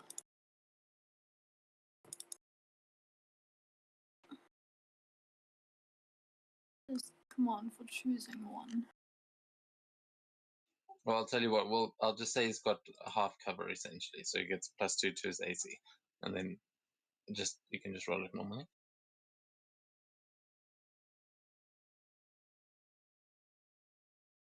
So that'll be 17 plus 14, so 31. And 17. And a 20. Wait, what? A 20 is. Oh, the 17 is the other. Yeah, the 17 will miss, but the other two will hit. First one's 12. Second one is only 5. Bonuses to that. Yep. So 17 points of damage to him.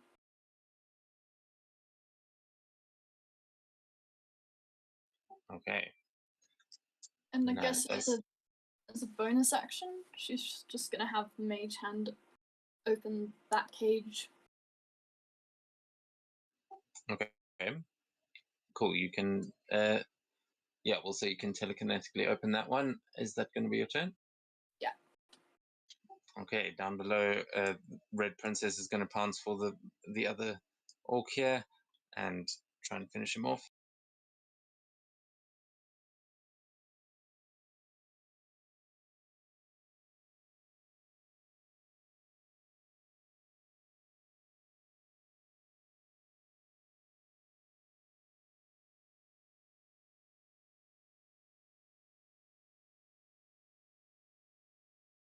Okay, which, yeah, she pretty much does.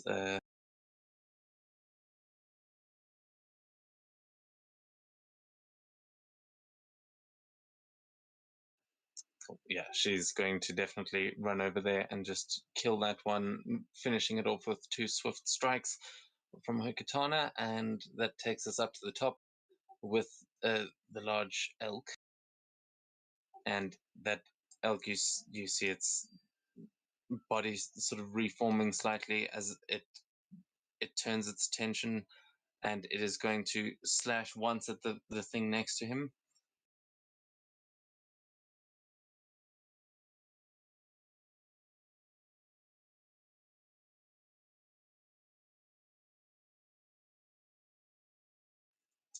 And misses. This is gonna look around. Yeah, it'll just take its bite attack against that as well.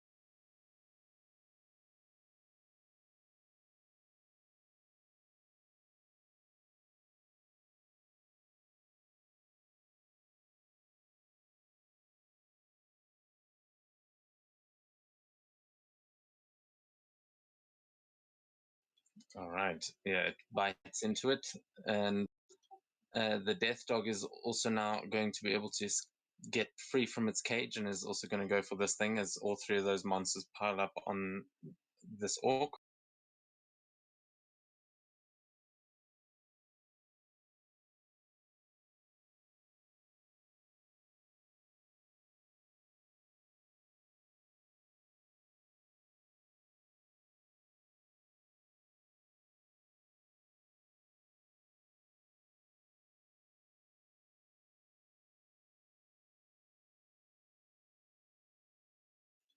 Okay, so yeah, he gets bit in the ankle, and you see some sort of corruption sort of coming from this thing's fangs. But Estrella, you wake up with this wound sort of mostly closed, but it looks like it is going to leave a serious scar.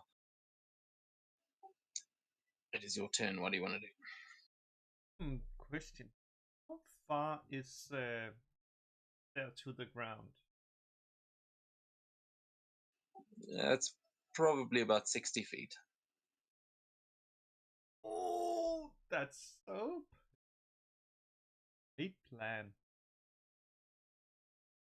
Just gonna jump off. Featherfall. Action. Fall speed is pretty much 60 feet. Around which means be able to get to the orc.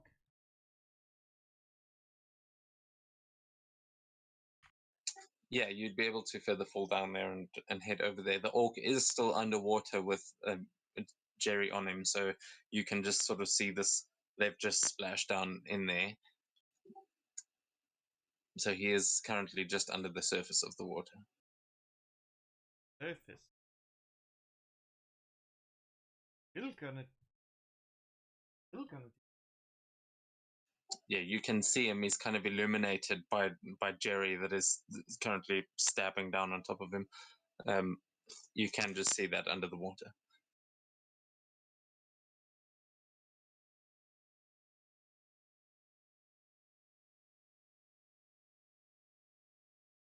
Loot knife.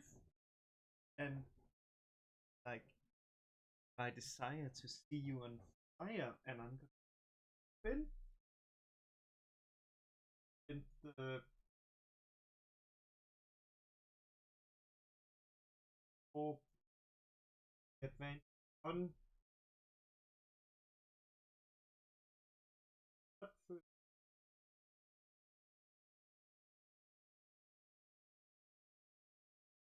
Yeah, I'm pretty sure that hits. Yeah, that definitely hits. Or rough on the damage, but yeah, you definitely hit him. This one, which is the green flame blade.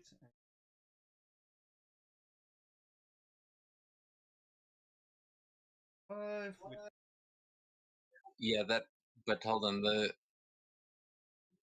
green flame blade was the crit, so you can forget that attack roll because it was just one attack, right? yeah, the way it works is that Yeah. you does the attack. If it hits, it does damage.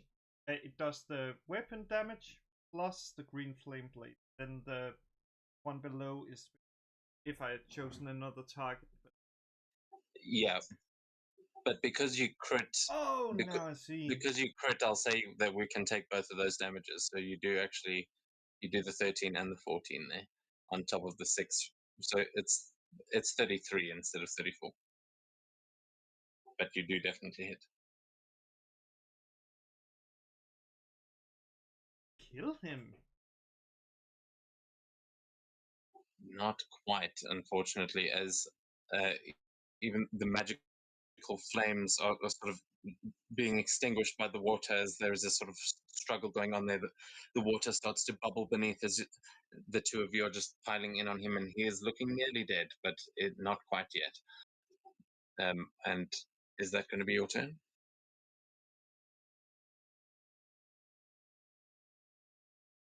Ooh.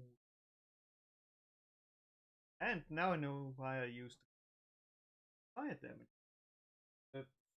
The red mask works so he will take 1d6 at the start of his turn, and then.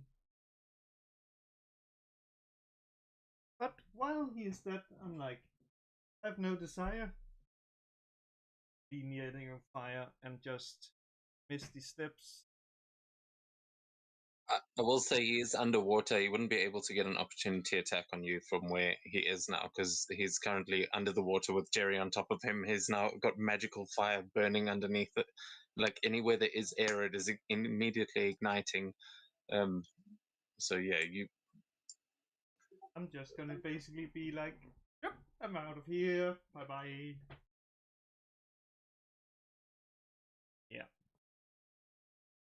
turn. Okay, nice.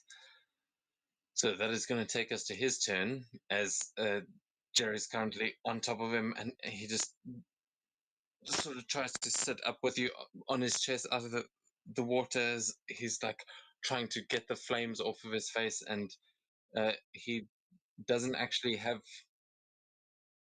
the ability right now to answer your question because of everything that's going on. But what he is going to do, yeah, he is going to take his blade and he's going to try and stab you with it, Jerry, as he's going to definitely expand another charge.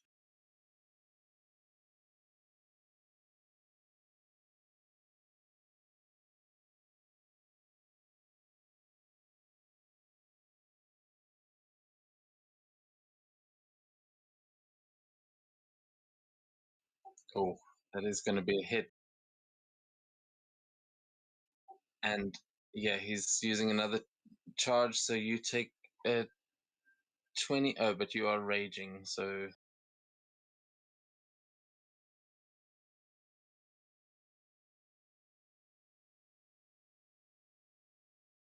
okay, so you take 14 points of slashing damage there, but because he uses bone rip, your armor is damaged as he doesn't. You get a -1 to your AC until it can be repaired. But yeah, you don't have to roll on that table because you are wearing armor, so it's just a -1 to the AC permanently. And then okay, he's going to action surge and he's going to swing again. Oh wait, actually, how many attacks does he have? Oh, he's got 2 attacks to begin with.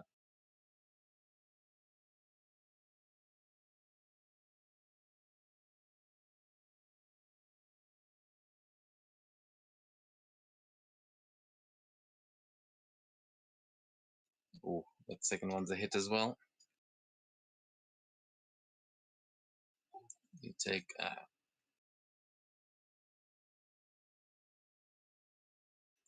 it's 11 there.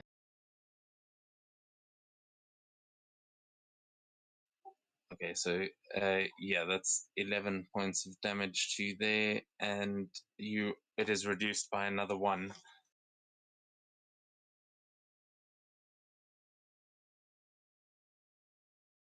That is the last charge he has on that, though, and then he is going to action surge and go for 2 more attacks, but he can't reduce your AC any further.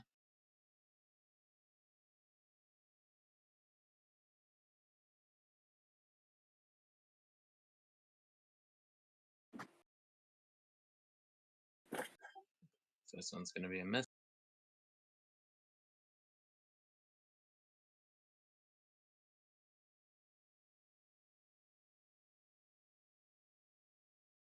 Second one also a miss. So even after lowering your AC, you can't get the second 2 hits in, and that's going to be the end of his turn as he just sort of splutters. Oh, we've got them all, I think. And the big lad up top, who's just covered in these beasts, is just going to start swinging wildly as he tries to swing at all the creatures around him.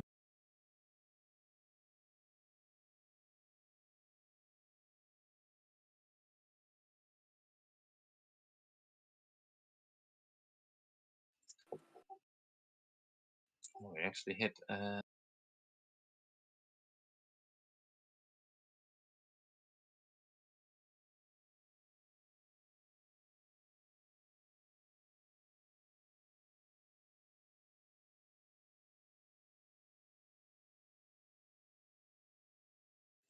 Okay. So yeah, he swings his axe around twice, hits the elk once and the death dog once, and then it is going to be the displacer beast, who is now you will see it just sort of launch itself off of the ship and kind of jump down to the ground, as it seems to be you're not sure if it's chasing after you, Australia, or if it is fleeing the ship itself. But it is going to run down there. Just want to check. This needs to be seen. Yeah, cool. Okay, so it starts running down, and you can hear the displaced beast running behind you. But June, it is your turn. You've just seen this thing jump off the ship. What do you want to do? Yeah, I see that thing jump off, and I just say, "All right, I'm not gonna fuck with that thing," uh, and I'm gonna look over the edge. I'm assuming I see Jerry and the other orc still fighting. Yeah, you see this frothing mess happening below you. If I were to attack with Eldritch Blast, would I attack with disadvantage or anything like that, or have a chance of hitting Jerry? No, not really at this point, because he's sort of gotten up to the point where they just, you can see them both relatively clearly. Luckily, Jerry is a smaller target. All right, I'll just shout, "Hey, up here!" and I'll cast Eldritch Blast and hit him with 3 blasts. Cool. And as I also drop the orc disguise I had on. All right, all of those will hit. So that would be 18, 31 points of damage. How do you want to do this? As he just looks up at you, and, huh? Yeah, I'm in the orc form. I'm saying, "Oh, wait, up here!" as he looks up, and then I change to June and says, "I got you!" And the Eldritch Blast just hit him all at once, pop in his head probably. Yeah, there are just explosions in the water and blood flying everywhere as Jerry, you're kind of blasted off the body and go splash into the water yourself. But yeah, the captain is dead. Cool. As I hear orcs getting ripped apart above, I will take a step back and just chill for a bit and wait for the carnage up top to, stop. And that'll be my turn. Okay, so that is going to take us on to the death slide.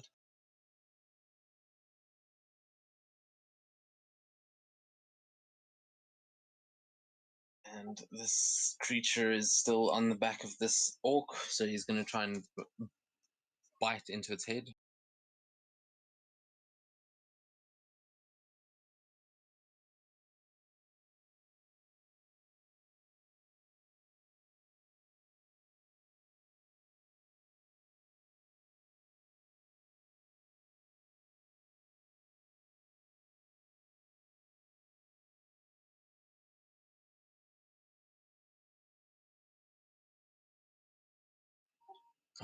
Okay, yeah, you see this death slide put its entire mouth over the creature's head and just start biting down. You hear horrible crunching sounds as blood is pouring out, but he is still standing and just sort of waving wildly at the thing on his head.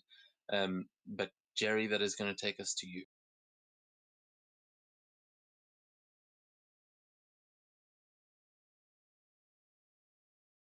He didn't answer my question, right? No, not quite. He sort of tried to splutter something, but it sounded like he said, "We have them all," I think. But he didn't seem to be. You're not sure if he was actually answering your question or just those were kind of his last words.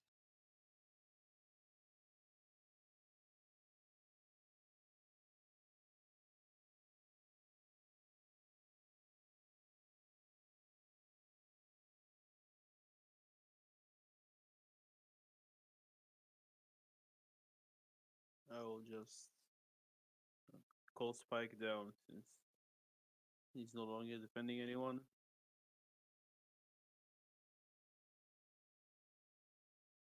Not even. Okay. Well, if any other will attack, if any of them come down and attack me, I'll attack them. Just ready in action. I won't do anything else. Okay. Yeah, in that case, it'll take us to the top of the round with Sakura.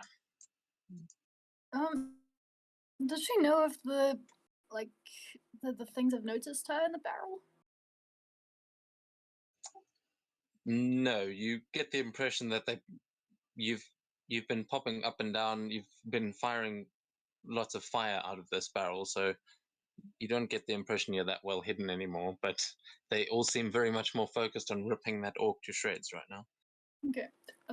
She is going to just swipe the button and go up in the air because she gets the feeling that once they're done with this orc, she might be next. As she's going up, she'd like to take a quick peek at what was inside the barrel that you said was like squishy under her feet. Yeah, as you fly up, give me a perception check as you look back.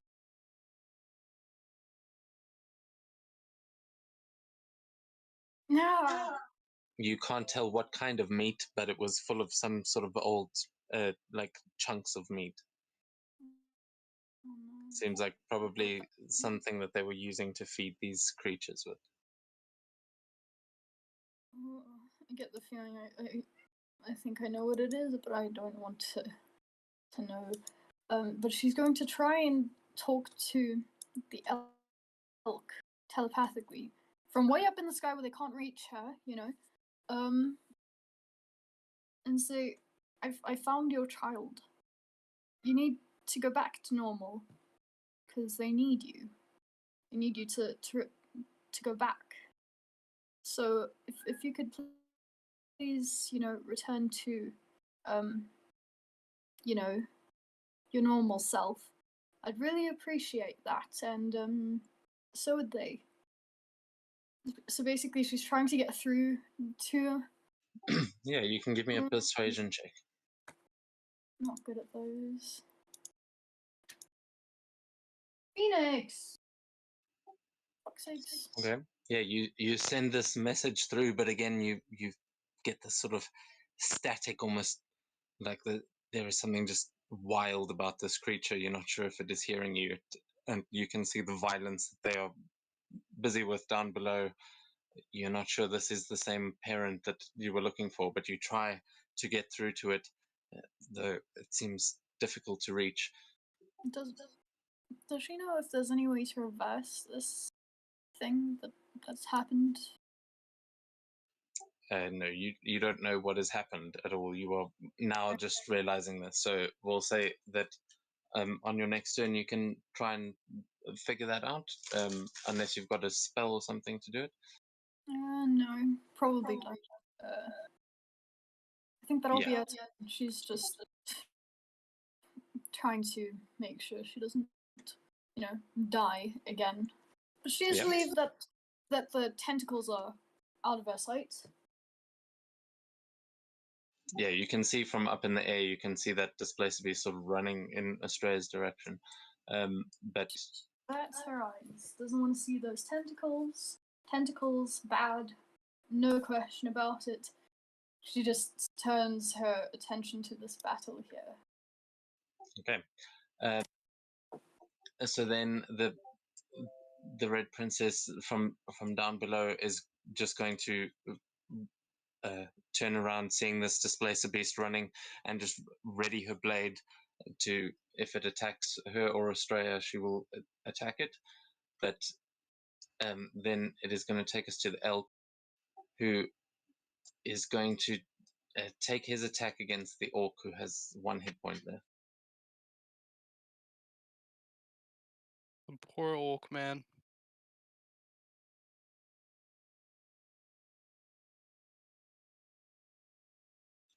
Okay, yeah. So this, you see the elk as this slot is on the orc's head and crushing its skull. You see the elk thrust its claw into the orc's stomach and just grab a hold of all the organs that it can and just tear them out as the orc falls dead down to the ground. And you see its hand just covered in blood as it turns slowly and looks up at you in the sky, Sakura. And then it is going to cast Fly on itself. As it just starts to, you see shadows start to wreathe around it, and it starts to float up into the air towards you. But that is all it's going to be able to do on its turn, as it is now just floating towards you. The death dog is just going to keep tearing at the meat of this dead orc is just going to start devouring it. Estrella, that is going to take us to your turn. First thing I do is put away the knife, then find the healing, and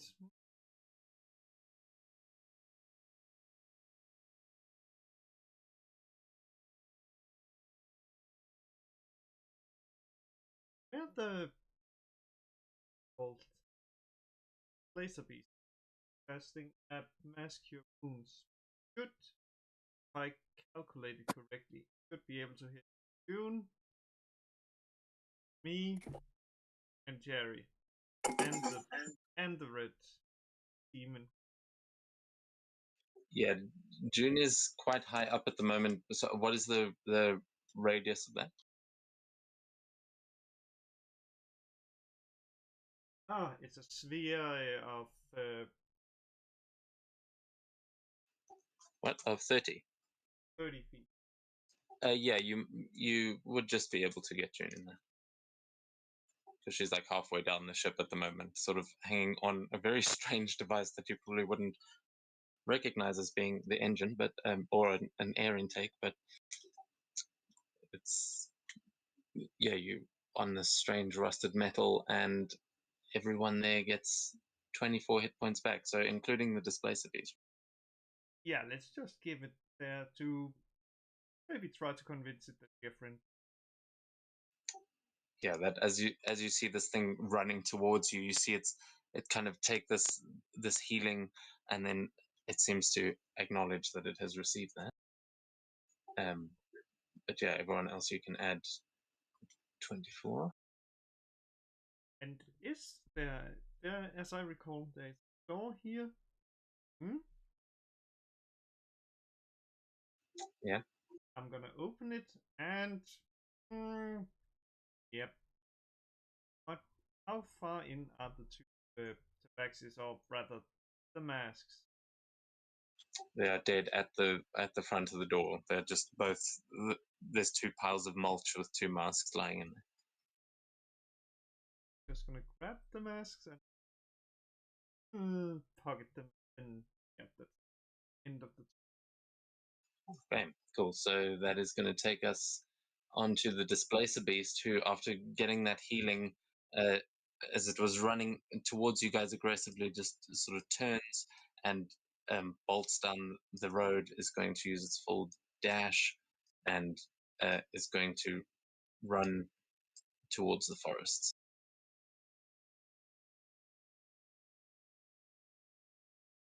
June, you're up. Oh, okay. So, sensing this thing is pretty bad, can I see it floating up, or am I also, or I can't see it floating up towards Sakura? Sorry, which thing? Oh yeah, you can see it now as it is now rising off the deck, and you can see Sakura in the air, but this thing is closing right up in towards her. Alright, this seems like an excellent opportunity. I'll cast Hex on it. I'll target Wisdom checks, why not? And I'm going to let out a full barrage of Eldritch Blast.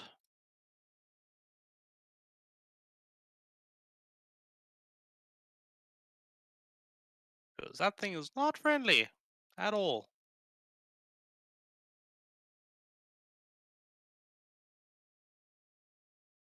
Uh, 23, 17, 25. The 17 will miss, the others hit. Alright, it's an extra 2d6 damage. Not bad. So that would be 14, 23, 31 points of damage. Yeah. Yeah, 31. Okay, nice. And then is that with the hex? Yes, that's with Hex. Okay, very nice, very nice. Sorry, I'll be right back. I just, hold on, 1 sec. Cool, no problem.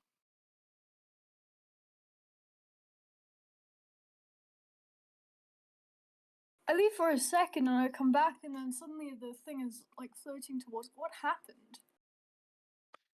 That thing's about to come wreck your day. This thing is bad news. Kill it. now. What if it just wants a hug? I highly doubt that. It just ripped out the guts of the orc.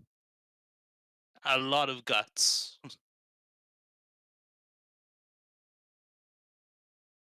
You're a really bad JoJo character, just saying. How many feet in the air did he rise? That I am not too sure of.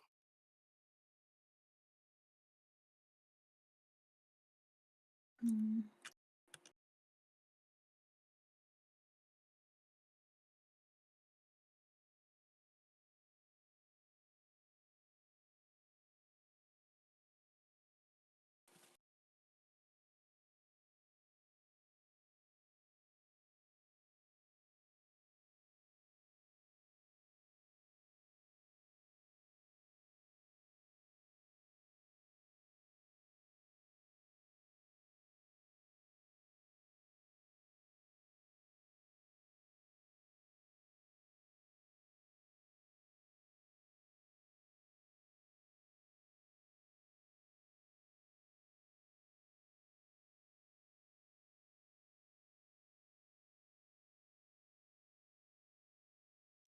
Okay, sorry about that.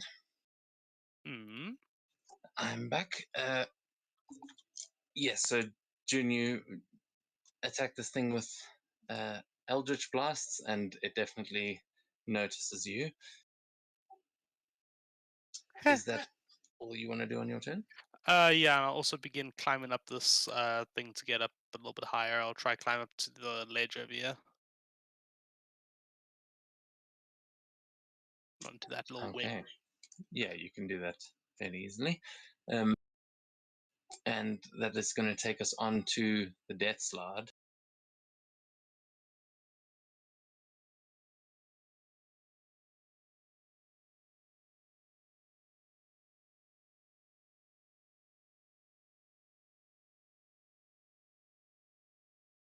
As it runs up here and climbs up onto the deck of the ship and just starts looking around, and it is going to see you, June, after doing that, as this slide is going to look around and is going to, yeah, over the edge. Not sure actually. No, this one is also going to cast.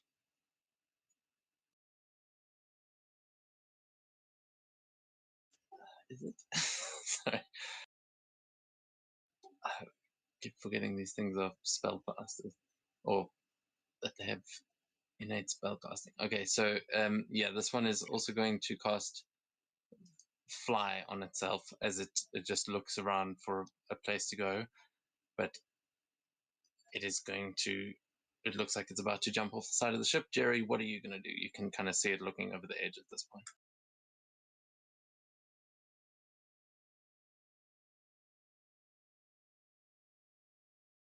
I think still the same thing. I'm not going to attack it. Yeah, so it's 60 feet above you at the moment.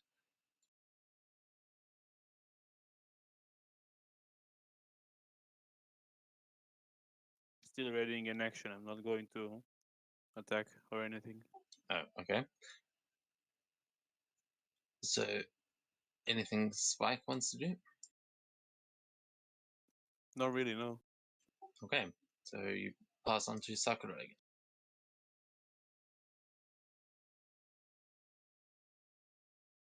Just gonna try again. Is this thing like catching up to her?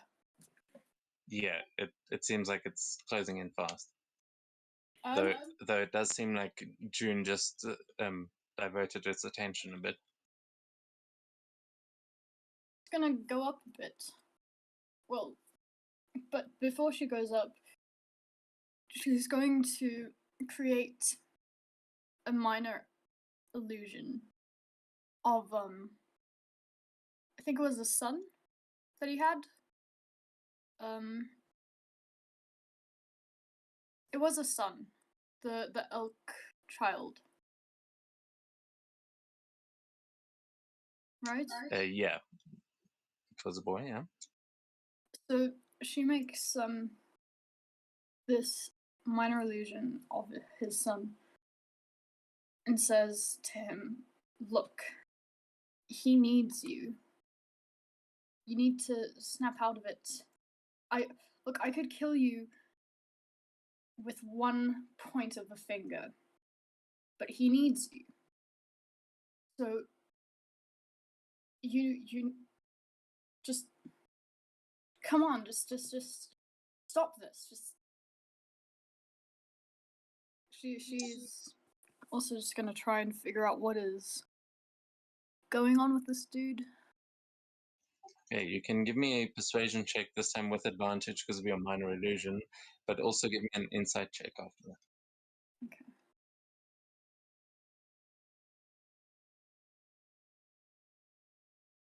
Hey, that's pretty good. The 19. Insight.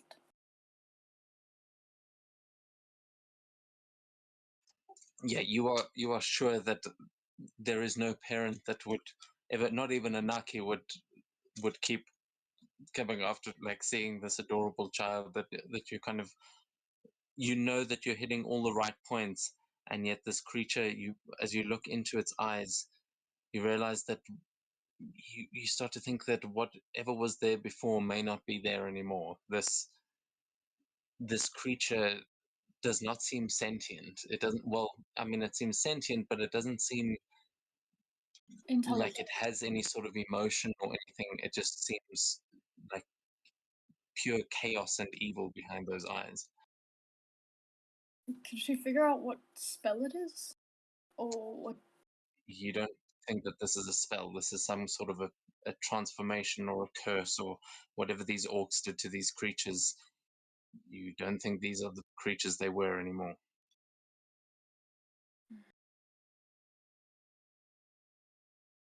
Fair enough. I don't think she can do anything else that turn. But she does look very sad. Okay. I feel like, wait, it's 90 feet up? Yeah, off the ground, you guys are, because the ship is 60 feet up. Would you allow me to take an action to cast a spell? Or would you say Yes. minor illusion was that spell? Yeah, minor illusion was that spell. That is a spell. And she'll have to try and survive until next turn. Okay, so that is going to take us on to the Red Princess, who is going to run over here to where Jerry is and start going, where's the idol? Did he have it on him? And she's going to start pulling up the body, trying to look for the little carved dragon idol he was holding. And that is going to be her turn as the elk sort of looks at you and looks at this illusion, and you can see it just turn its head down towards where June was, that just eldritch blasted, and is going to start to float its way that way as it moves away from you, Sakura. You're not entirely sure if you got through to it or if June just pissed it off more than you did, but it seems like what you were trying might have worked. As it sort of floats over in that direction, it is going to just look around, and yeah, it is going to look at you, June.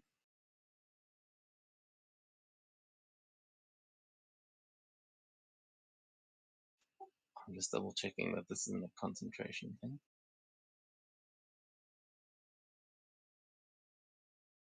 No.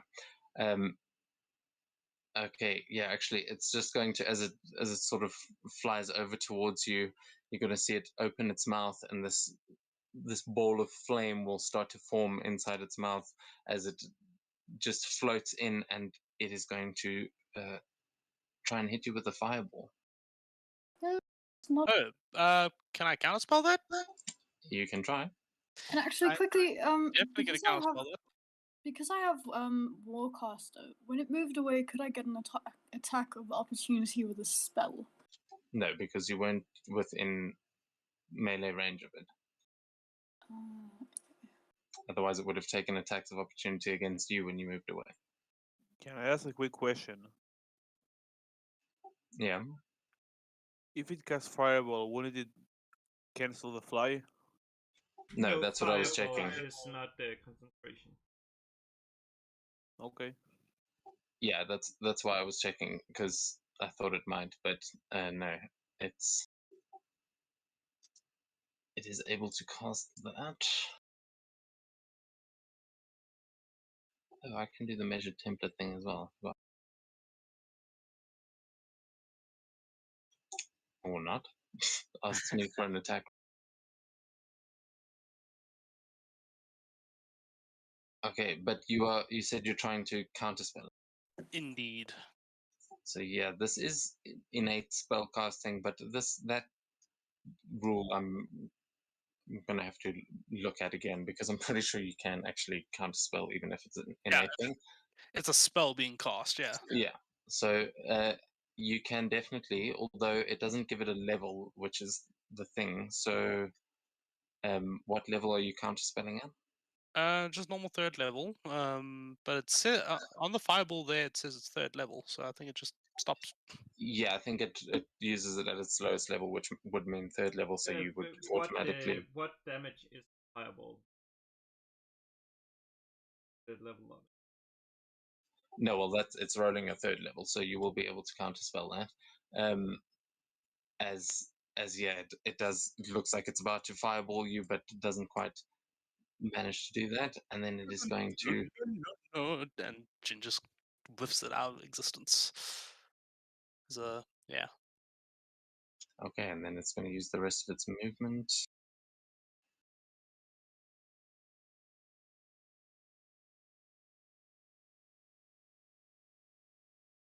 And yeah, it's going to get right up in your face, but it used its action to fireball, so that takes us onto the death dog. The death dog is just going to sort of is just actually still eating this corpse. It's not doing anything else. Estrella, what do you want to do?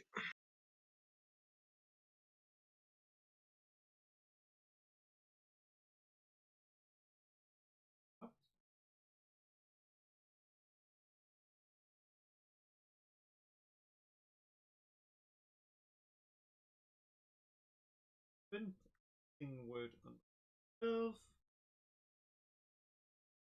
And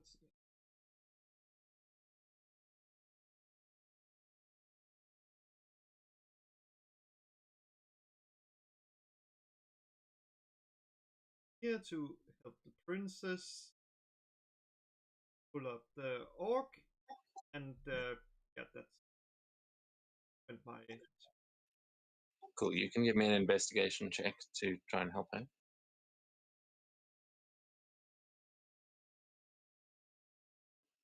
Okay, yeah, as she's busy rifling through things, you see the idol that has sort of just fallen out of his pocket and is floating just next to him, and you manage to pick it up as she's clearly missed it, but you find the small black dragon idol. Have the black dragon idol, and that's how I end. All right. Yeah, the displacer beast has run off into the forest. So that one is gone. And June, that takes us to you. This elk is right up in your face. Yeah, seeing this thing coming, Gina's gonna do the one thing she knows very well, and that is turn invisible. She Okay. is not. She is not fucking with this thing, and she goes and disappears, and she will actually go right about go around the thing and go there.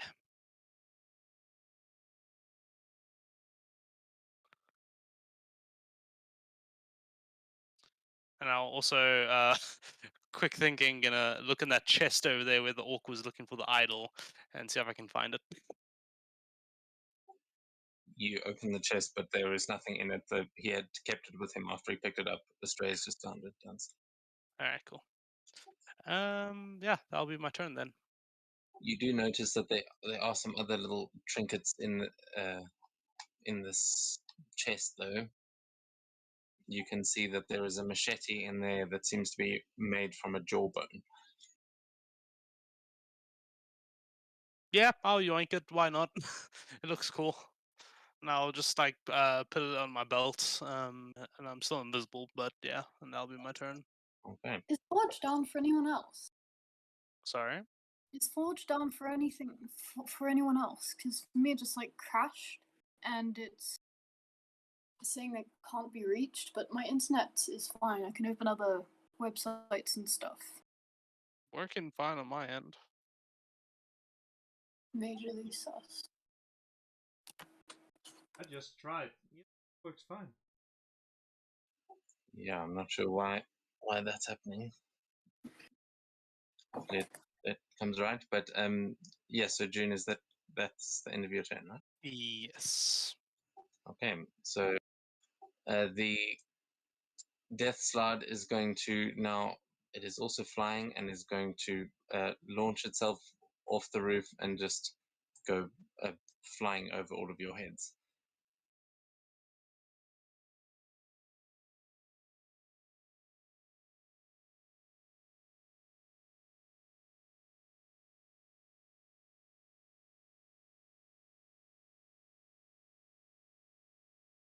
Okay, and Jerry, you're up. Yeah, seeing the giant elk trying to attack June, I'll get on Spike and start flying to it. Yeah, you'll easily be able to do that. If Spike dashes and teleports, I should have exactly enough to reach it. Yeah, if Spike dashes, you can get there. So I'll do that.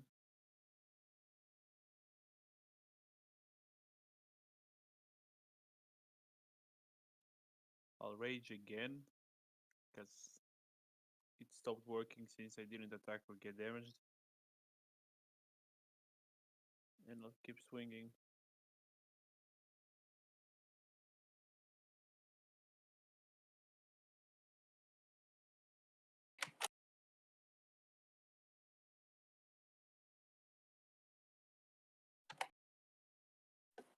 Yeah, I forgot to target it. A 23 will hit though.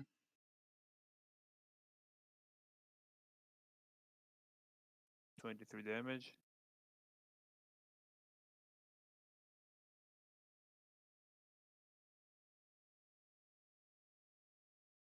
And the second one.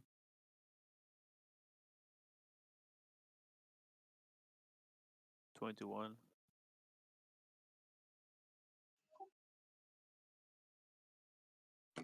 Yeah, that'll hit. 20 damage. And yeah, Spike will try to claw it a bit. Okay, yeah, it's looking pretty badly damaged now.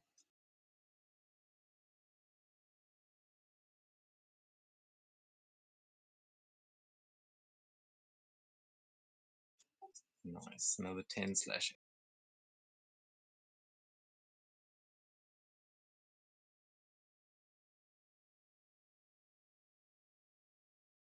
And 7 more. Okay, nice. That's a turn. All right, so you fly up there and just start unleashing hell on this creature. It seems to be just now turning its attention to you as June has turned invisible. But that is going to take us to the top of the round with Sakura. I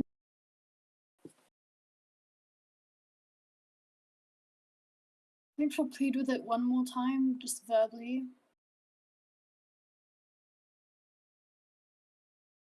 And hope it responds. Okay, you can give me another persuasion check.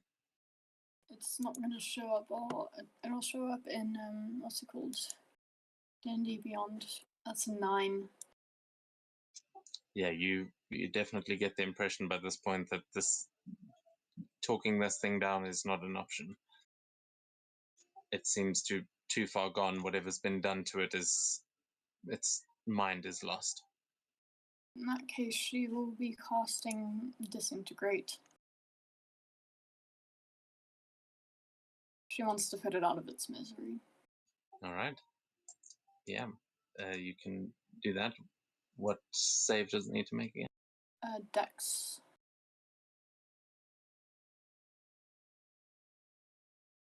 Oh, there we go! Yay! Foundry came back for me. Got a 13, so it is going to fail that deck save. Let me just. It's gonna let me in like a second. But it's finally saying I don't need to like reload it anymore.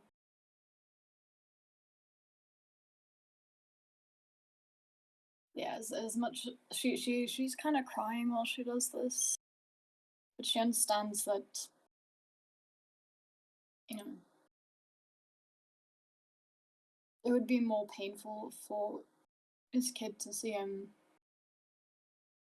like this, like not recognizing him and everything, than, yeah. Yeah, roll your damage. Come on, Foundry.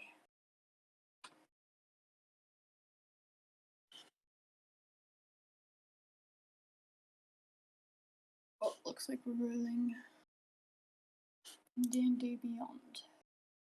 Foundry's taking a while. 74.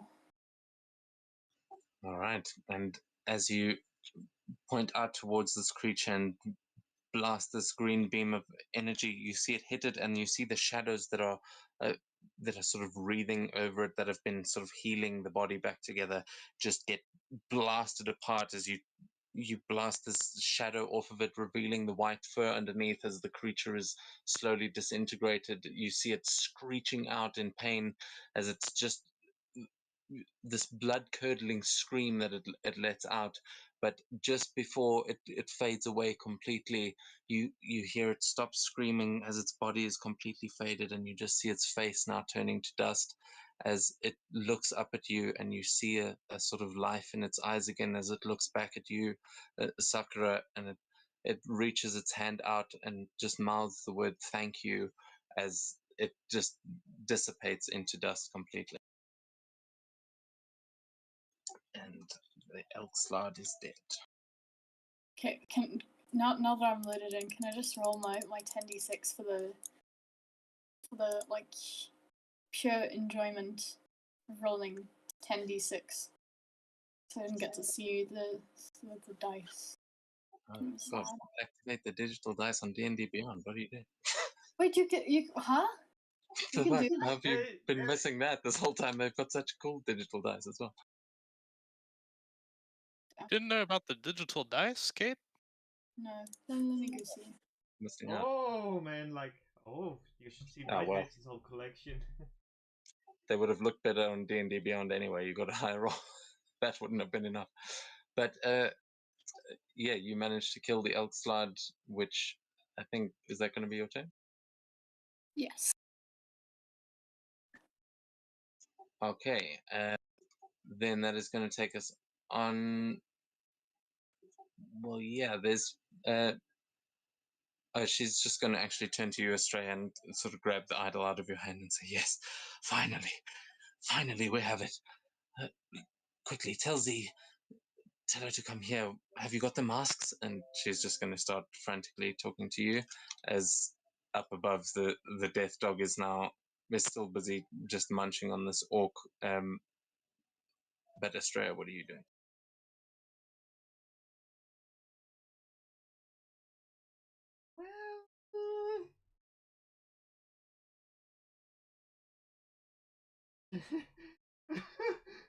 Oh, well, I guess I'm casting ascending to and says,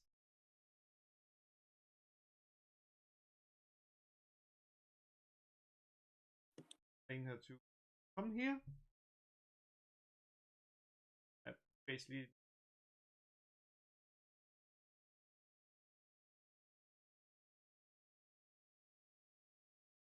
I think it's 25 words. yeah, 25 words.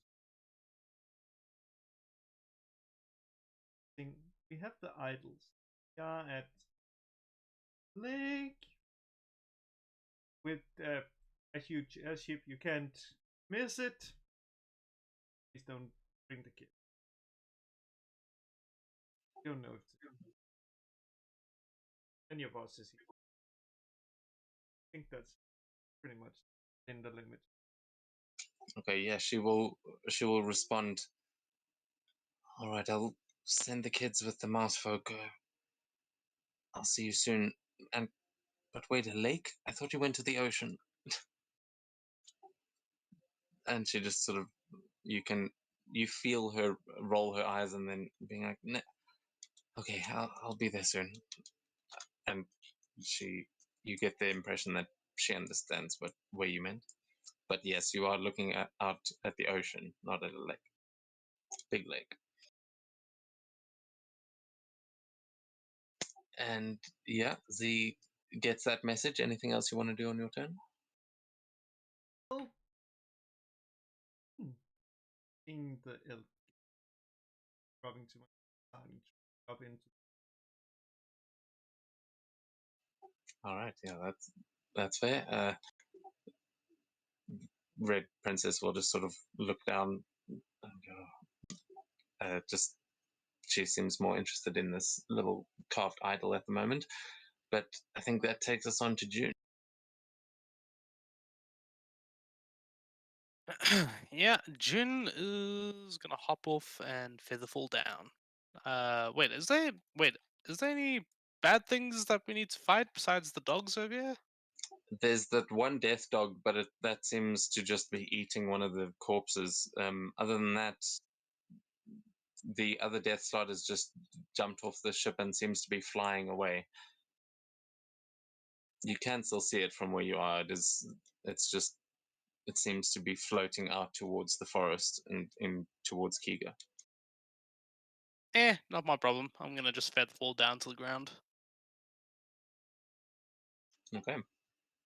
Are you staying invisible? Indeed. Okay. Cool. Then is that going to be your turn? Yes, that's my turn. All right. Yeah. The Slud is going to keep heading out of there. He's going to use a dash and yeah, he's just flying all the way out. So, Jerry, anything else you want to do? As there is only one, there's the death dog still on board, but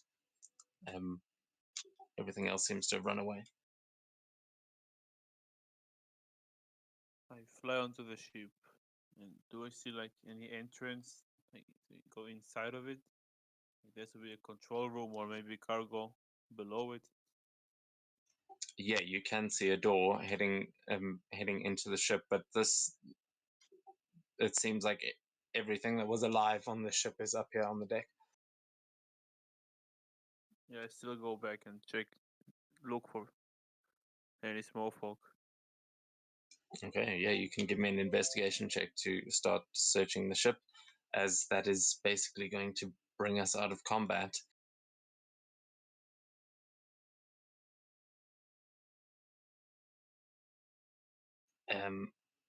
Everyone is going to get 6,500 XP.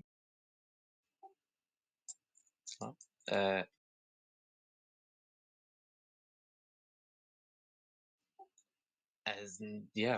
is going to bring us out of combat, as you don't find any trace of any mouse folk, any small folk in here. In fact, other than the elk, that seems like the only one of these creatures that actually came from Kiga. The rest of them all seem like they are monstrous races to begin with, like displacer beasts and death dogs.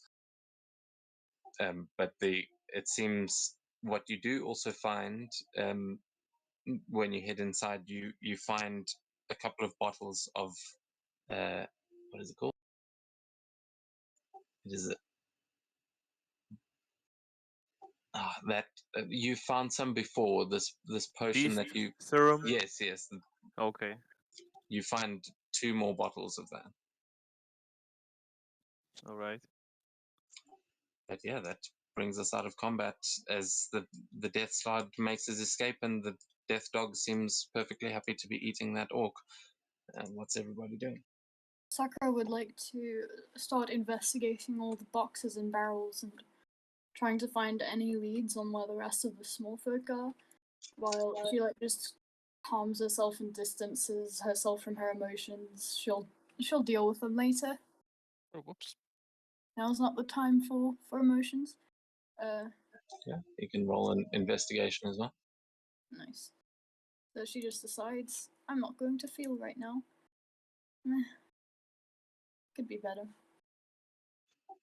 You don't find anything useful in any of the crates. It all just seems like rations, different kinds of bait, things like that. Probably food for whatever these beasts were. However, in the treasure chest over here, you will find a couple of bottles of potions, but they are called bone marrow bouillon. So I will add one of those to your character sheet, and you can have a look at it. Yeah, what was uh, what was the weapon I picked up? The jawbone machete. I added that to your sheet as well. Should be able Okay, to cool. see. On Foundry, I'm talking.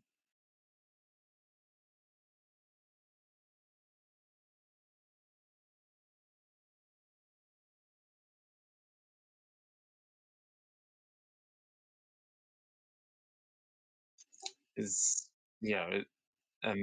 anything you guys want to do about the death dog while it's still busy chewing on these corpses, or about these?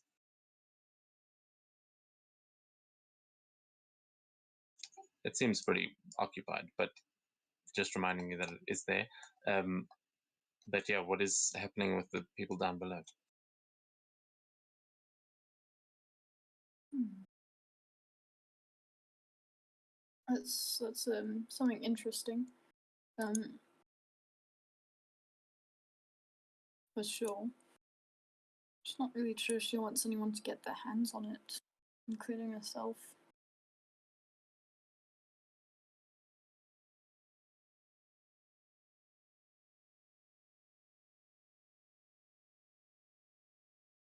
So, but downstairs, Estrella, are you busy talking to the Red Princess, or?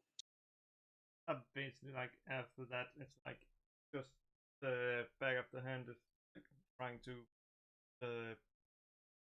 run up and is like, so what is the other idol like?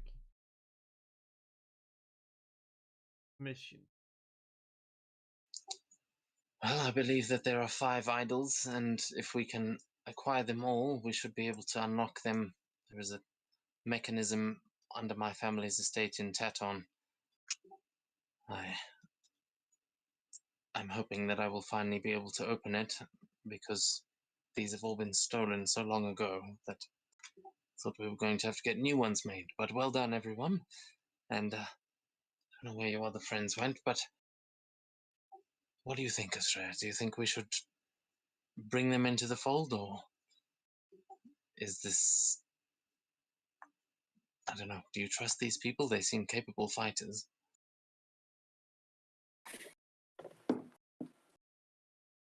Well, I sort of don't want to onto the masks, so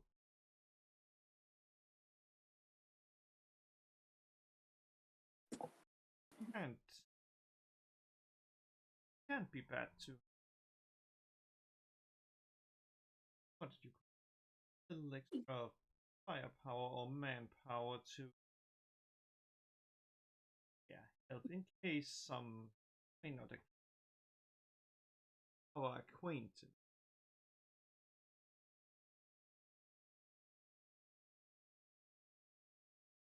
Yes, well, if these captains of these flying ships are carrying these idols, then I think having a few people that actually have experience with airships might come in handy.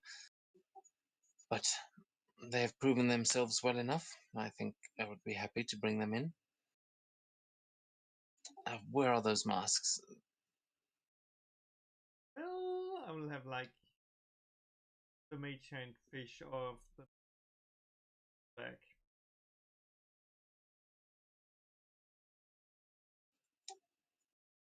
Right, well, gather your friends, or perhaps we should go and join them up on deck of the ship.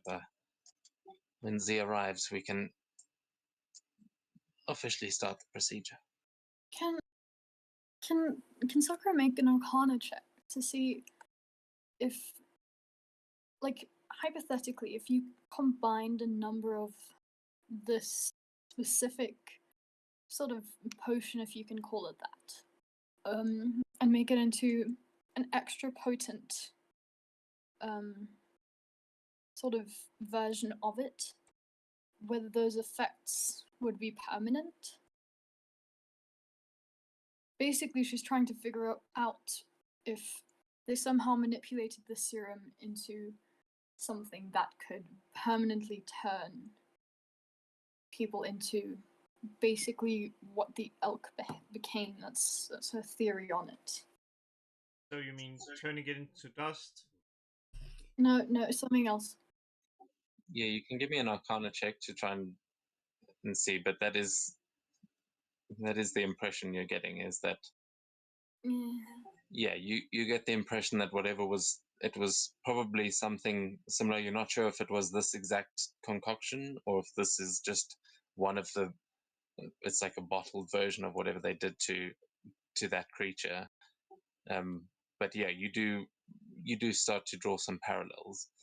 It would take some serious alchemical knowledge to actually understand how they did that, but you get the impression that whatever is in this potion is what turned that thing. However, you will also know that what you just saw there is something you may have heard described as being the taint of the Shadowlands. That there is a sort of corruption that many of the Crab Clan have said that they've encountered, and that sounds very similar to what you've heard about.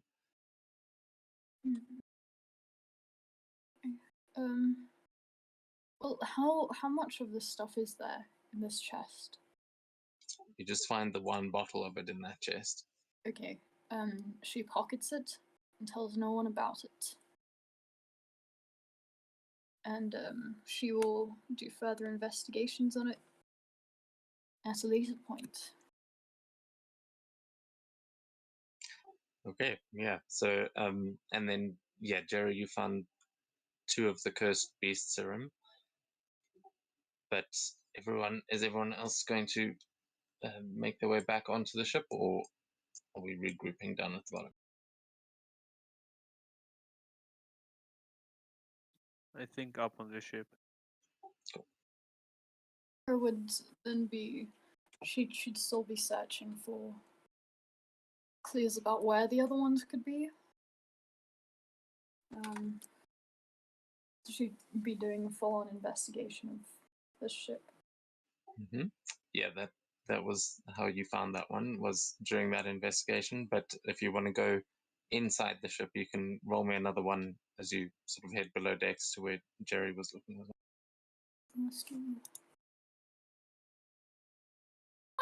36 will do, I hope. Yeah, you find all sorts of alchemical equipment inside this ship as well. You don't find any more bottles of that potion, but you do find the means to make these kinds of potions. There's all sorts of flasks and beakers and Bunsen burners and like strange things that are kind of surprising to find this much scientific equipment, but a lot of them look like they like carved from bone and things. This is like a tribal science lab that you've stumbled into. Phoenix, stop it. Okay.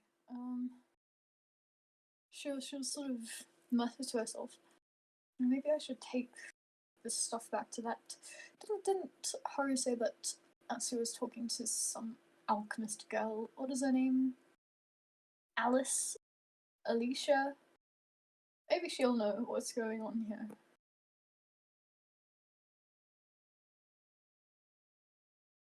Isn't she dead? Nope.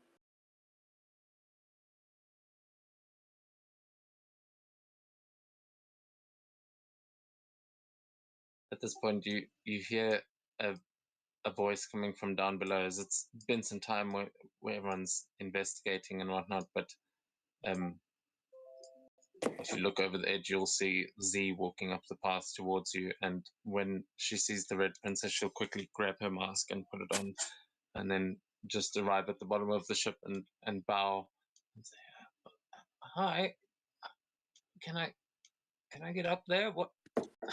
She's just looking confused at this massive ship.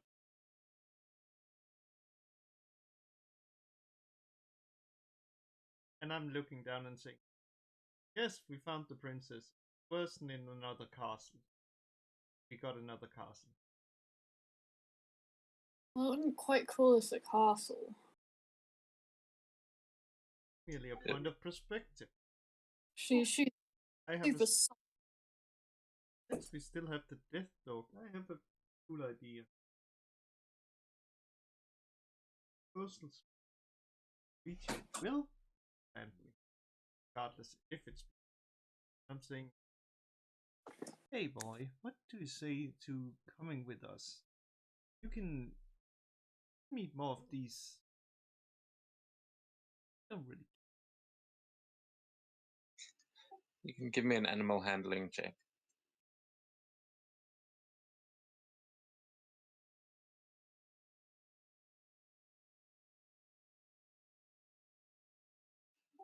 Yeah, you see this one of the heads just turn it and look at you and growl as it just this thing doesn't seem friendly at all. One of the heads is still tearing pieces of flesh off of the orc, but it just sort of growls at you.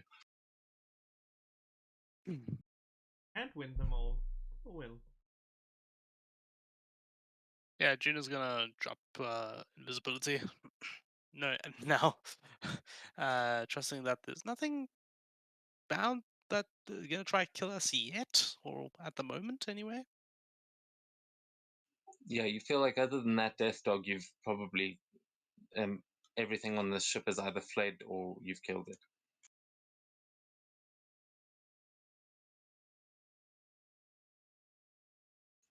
Z will say as she gets up, she's like, "Well, Sakura's not wrong. This is kind of a downgrade, but what is this, our new ride?" Well, until we catch up to June's girlfriend. Well, talk her into. Yeah, talk us back the castle.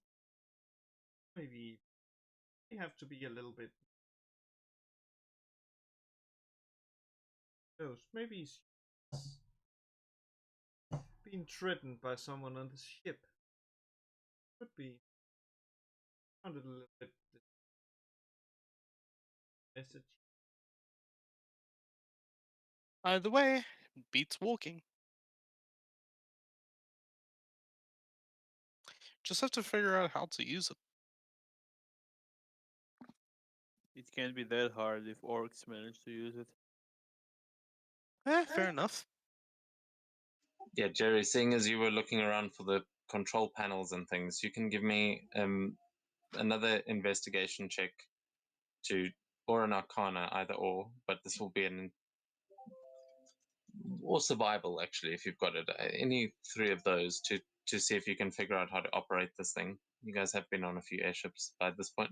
With a nat 20, hell yes, yeah, it's pretty simple. Mainly because there's like diagrams of orc people that like with big arrows pointing to the order of things that one should use. It's like really an idiot's guide to using this ship, drawn all over the control panel, and you are absolutely able to take control of this vessel.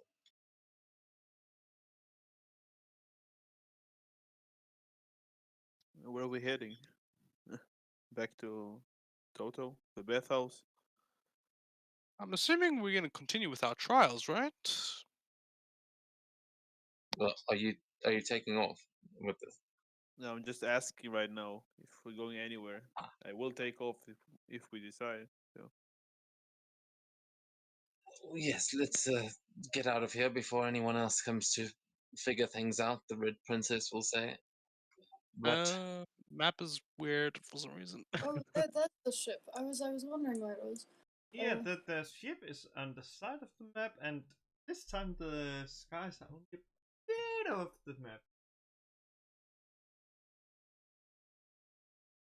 Okay, mine hasn't even loaded, so hold on. Wait a second. We have do we have radars on this thing? Else maybe we're gonna end up like a collision in the air. We all know what happens when two airplanes collide.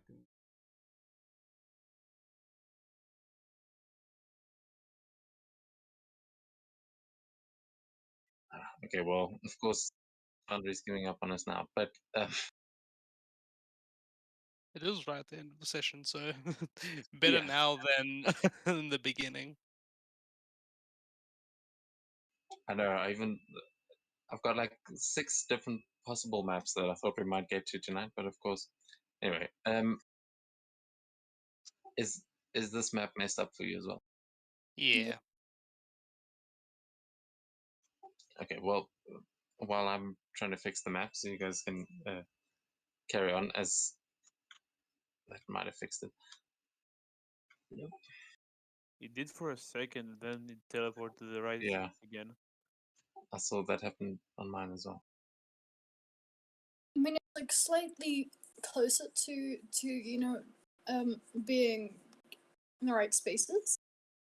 Oh, this one works. Okay, we'll stay on this one for now. Okay, so you should be able to see the little orcish slave Icon. vessel down there. That's where you guys are. But the Red Princess will say, well, I mean, I was planning on heading to Taton in the morning. Perhaps you could accompany me. I'm sure we would pass by the next rings on the way. And she just is busy sort of settling into the ship. So have we earned your trust yet? Because we did just kill a whole lot of orcs for you, and so some weird shadowy thing. Oh, is that what you wanted? To earn my trust? Well, not really your trust. I just want to know who you are. I'm curious about people with masks. Oh, you and me both, sweetie. But she will sort of lift her hand up and remove the mask from her face to reveal, which I feel like I've already revealed at this point, but the face of Lady Sumihime. And she'll say, I believe we've already met. Mm, do I know you? Yeah, you definitely would recognize her as. You've definitely seen her sitting behind Daichi every time you've gone in there. Yeah, I know, but June is just pulling the piss right now. She'll look a bit disheartened and go, of course, seriously? It's not that different, is it? And she just sort of flicks her hair and just try and prove herself. Mm, did you work at a bar? No, don't get. Wait, you were one of the serving ladies at the cafeteria, right? Sakura sighs, just this big fucking sigh. Like, June, I know you love to flirt with people, but I mean, this is just abysmal. What is this attempt? She I'm just trying to turns, make a joke. All right, leave me alone. she says to Zia and Estrella, she goes, I thought you said she was smarter after the whole thing in space. Oh, don't worry, I know who you are, milady. And Jin will do a overly dramatic bow. Sends you a big eye roll. Actually, what form are you taking at this point? Have you interacted with Lady Sumihime in, because she's seen your samurai form, but Right now I would be in normal samurai form. okay, so the same, because I don't think she's actually interacted with you outside of the throne room, has she? I don't think so. I highly doubt it anyway. Yeah. Now she So, knows. so actually, no. She just knows that she knows June as that samurai version. She doesn't even make the remark about the masks because she doesn't put two and two together. But Wait, so she doesn't also put together that June kind of became an orc in front of her?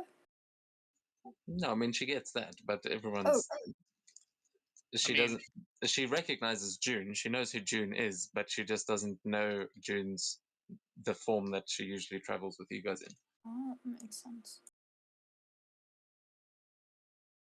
So she's revealed herself, but she thinks that she's. This is like a big reveal to you, not knowing that you could hit her right back.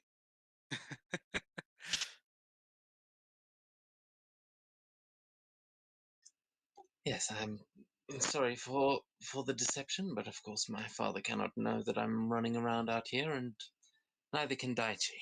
So I've spoken with Estrella, and I was thinking you two may make interesting additions to our little group here. What would you say to working for the Dragon Queen? And she will gesture if who's holding the masks at this point. Actually, is it Estrella or her? It would be her. Yeah, then she will just offer out the two masks to each of you. Hmm. What exactly is this thing?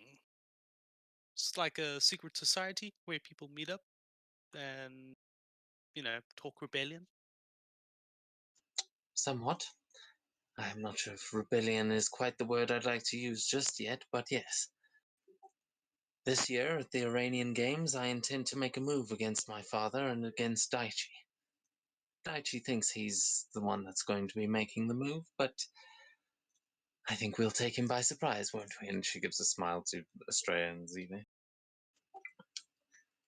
And when all is said and done, I will be the new shogun, and those who have helped me will be, well, you will be rewarded kindly. I'm in. And she takes a mask.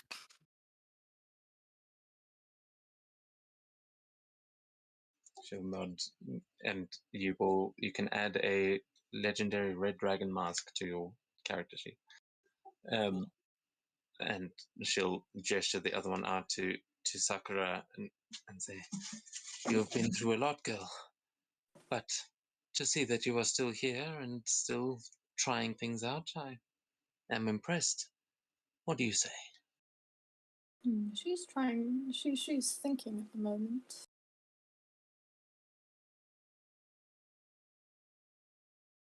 I'll have to let you know on that one. I mean, don't get me wrong. I do not support Daichi in any way.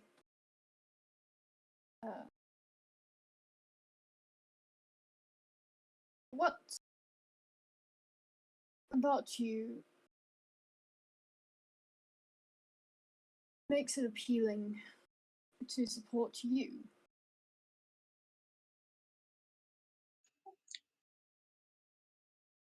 She'll pause for a moment to see if anyone else speaks up for her, but Z is still quite taken aback by the ship that they're standing on and is quite surprised at the situation that's unfolding here. Yeah, and I'm not there flying it. I don't think the controls are on the outside. Yeah, I mean, there isn't much of a cabin. You can probably overhear this conversation happening just outside, but Then I yeah, ignore you're her. just inside of the captain's hall. Well, princess. I was not Fame. asking you, Astria. I was asking her. How rude, she will say. You're right. Perhaps you won't make a good fit. And she takes the mask back and just shakes her head. It is harder to convince the locals of Toto, I must admit. And she just shoots you this glare. Look, I want to know why I should support you, but I don't want to hear it from someone else. If you can't speak for yourself, you can't tell me yourself why Only I if should be supporting you, then are you really worth supporting? only a fool would listen to a person talk about themselves over someone that is about to indulge you in the question, someone that you actually trust. I thought you've been traveling with Estrella for some time now. Why would you take my word over hers? I figured that my subordinates could do the talking to try and convince you for me, but I see that you have got too much of your own ego, so that is all right. I can find others elsewhere. And she'll probably join anyway. She already hates Daichi a lot, like a lot. Like she has a huge hate burner for him.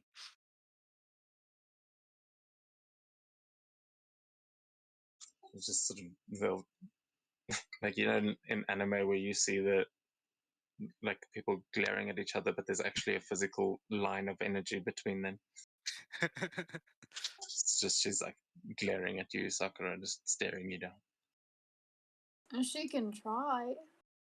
I'm not great at intimidation, but I have advantage. What? Oh, it rolled twice at advantage? That's a 4. Mhm. Okay, well, uh, I don't even know what map is on where. Is everyone's map actually showing up? Yes. Better. It's good The enough. the flying ship is off the edge of the map, but it's Oh there. no, for me, the flying ship is on the map. It is on the map. The skies are off the map, but that's fine. Yeah, that's fine. The ship's on the map. That's all that matters.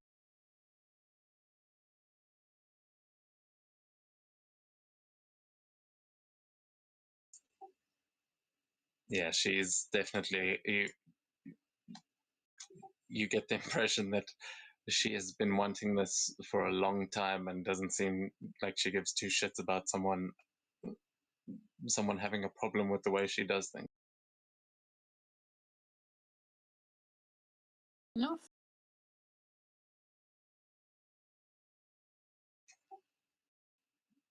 But yeah, I think she will offer, she'll sort of look around at the rest and she'll say, all right, I'll give you one chance. Perhaps I could help you with getting your rings or getting back your little floating castle or whatever, and then we'll both have proven ourselves. But if you don't wish to join me, then I'm not trying to force you.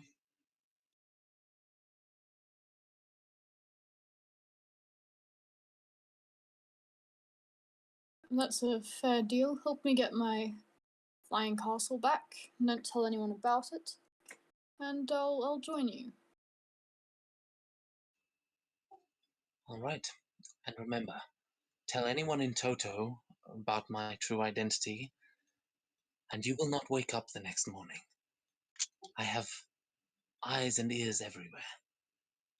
Don't test me.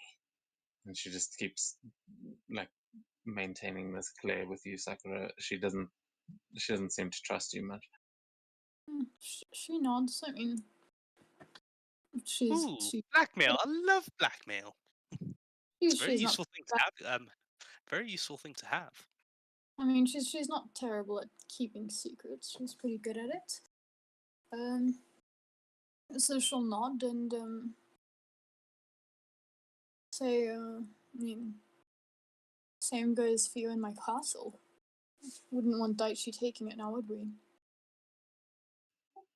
Says the girl covered in tattoos. I would suggest that none of you idiots get any more of those. You may not have thought it through, but Daichi is careful. Let me put it that way. And she'll just sort of smirk as she heads off to the side of the ship and looks overboard. So then, where are we headed? There. I was thinking to Toto sleep and I can fix my armor and then go for the rings. Toto is pretty close to the next one. Fair enough. Hmm. If we could make a show of me leaving with you, I think that would serve us well. Well, hopefully serve us better than it did last time. And she just looks at Estrella. But if I were to arrive in Taton with the same people I left with, at least one of them, then perhaps my father will not be so suspicious as to where I've been. I know that you are looking for your rings. The air ring should be on the way there. Is that something you're interested in acquiring?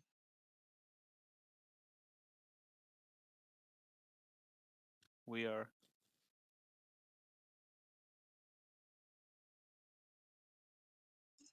Well, Taco, that it settles seems it. obvious that is something that they want, so she's just gonna keep quiet and assume it's a rhetorical question. Yes, that which it was.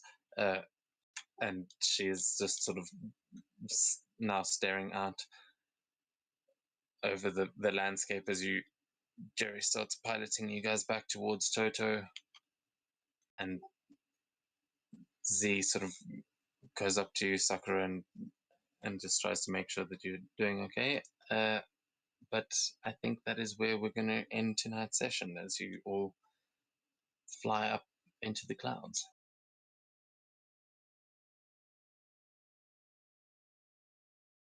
All right.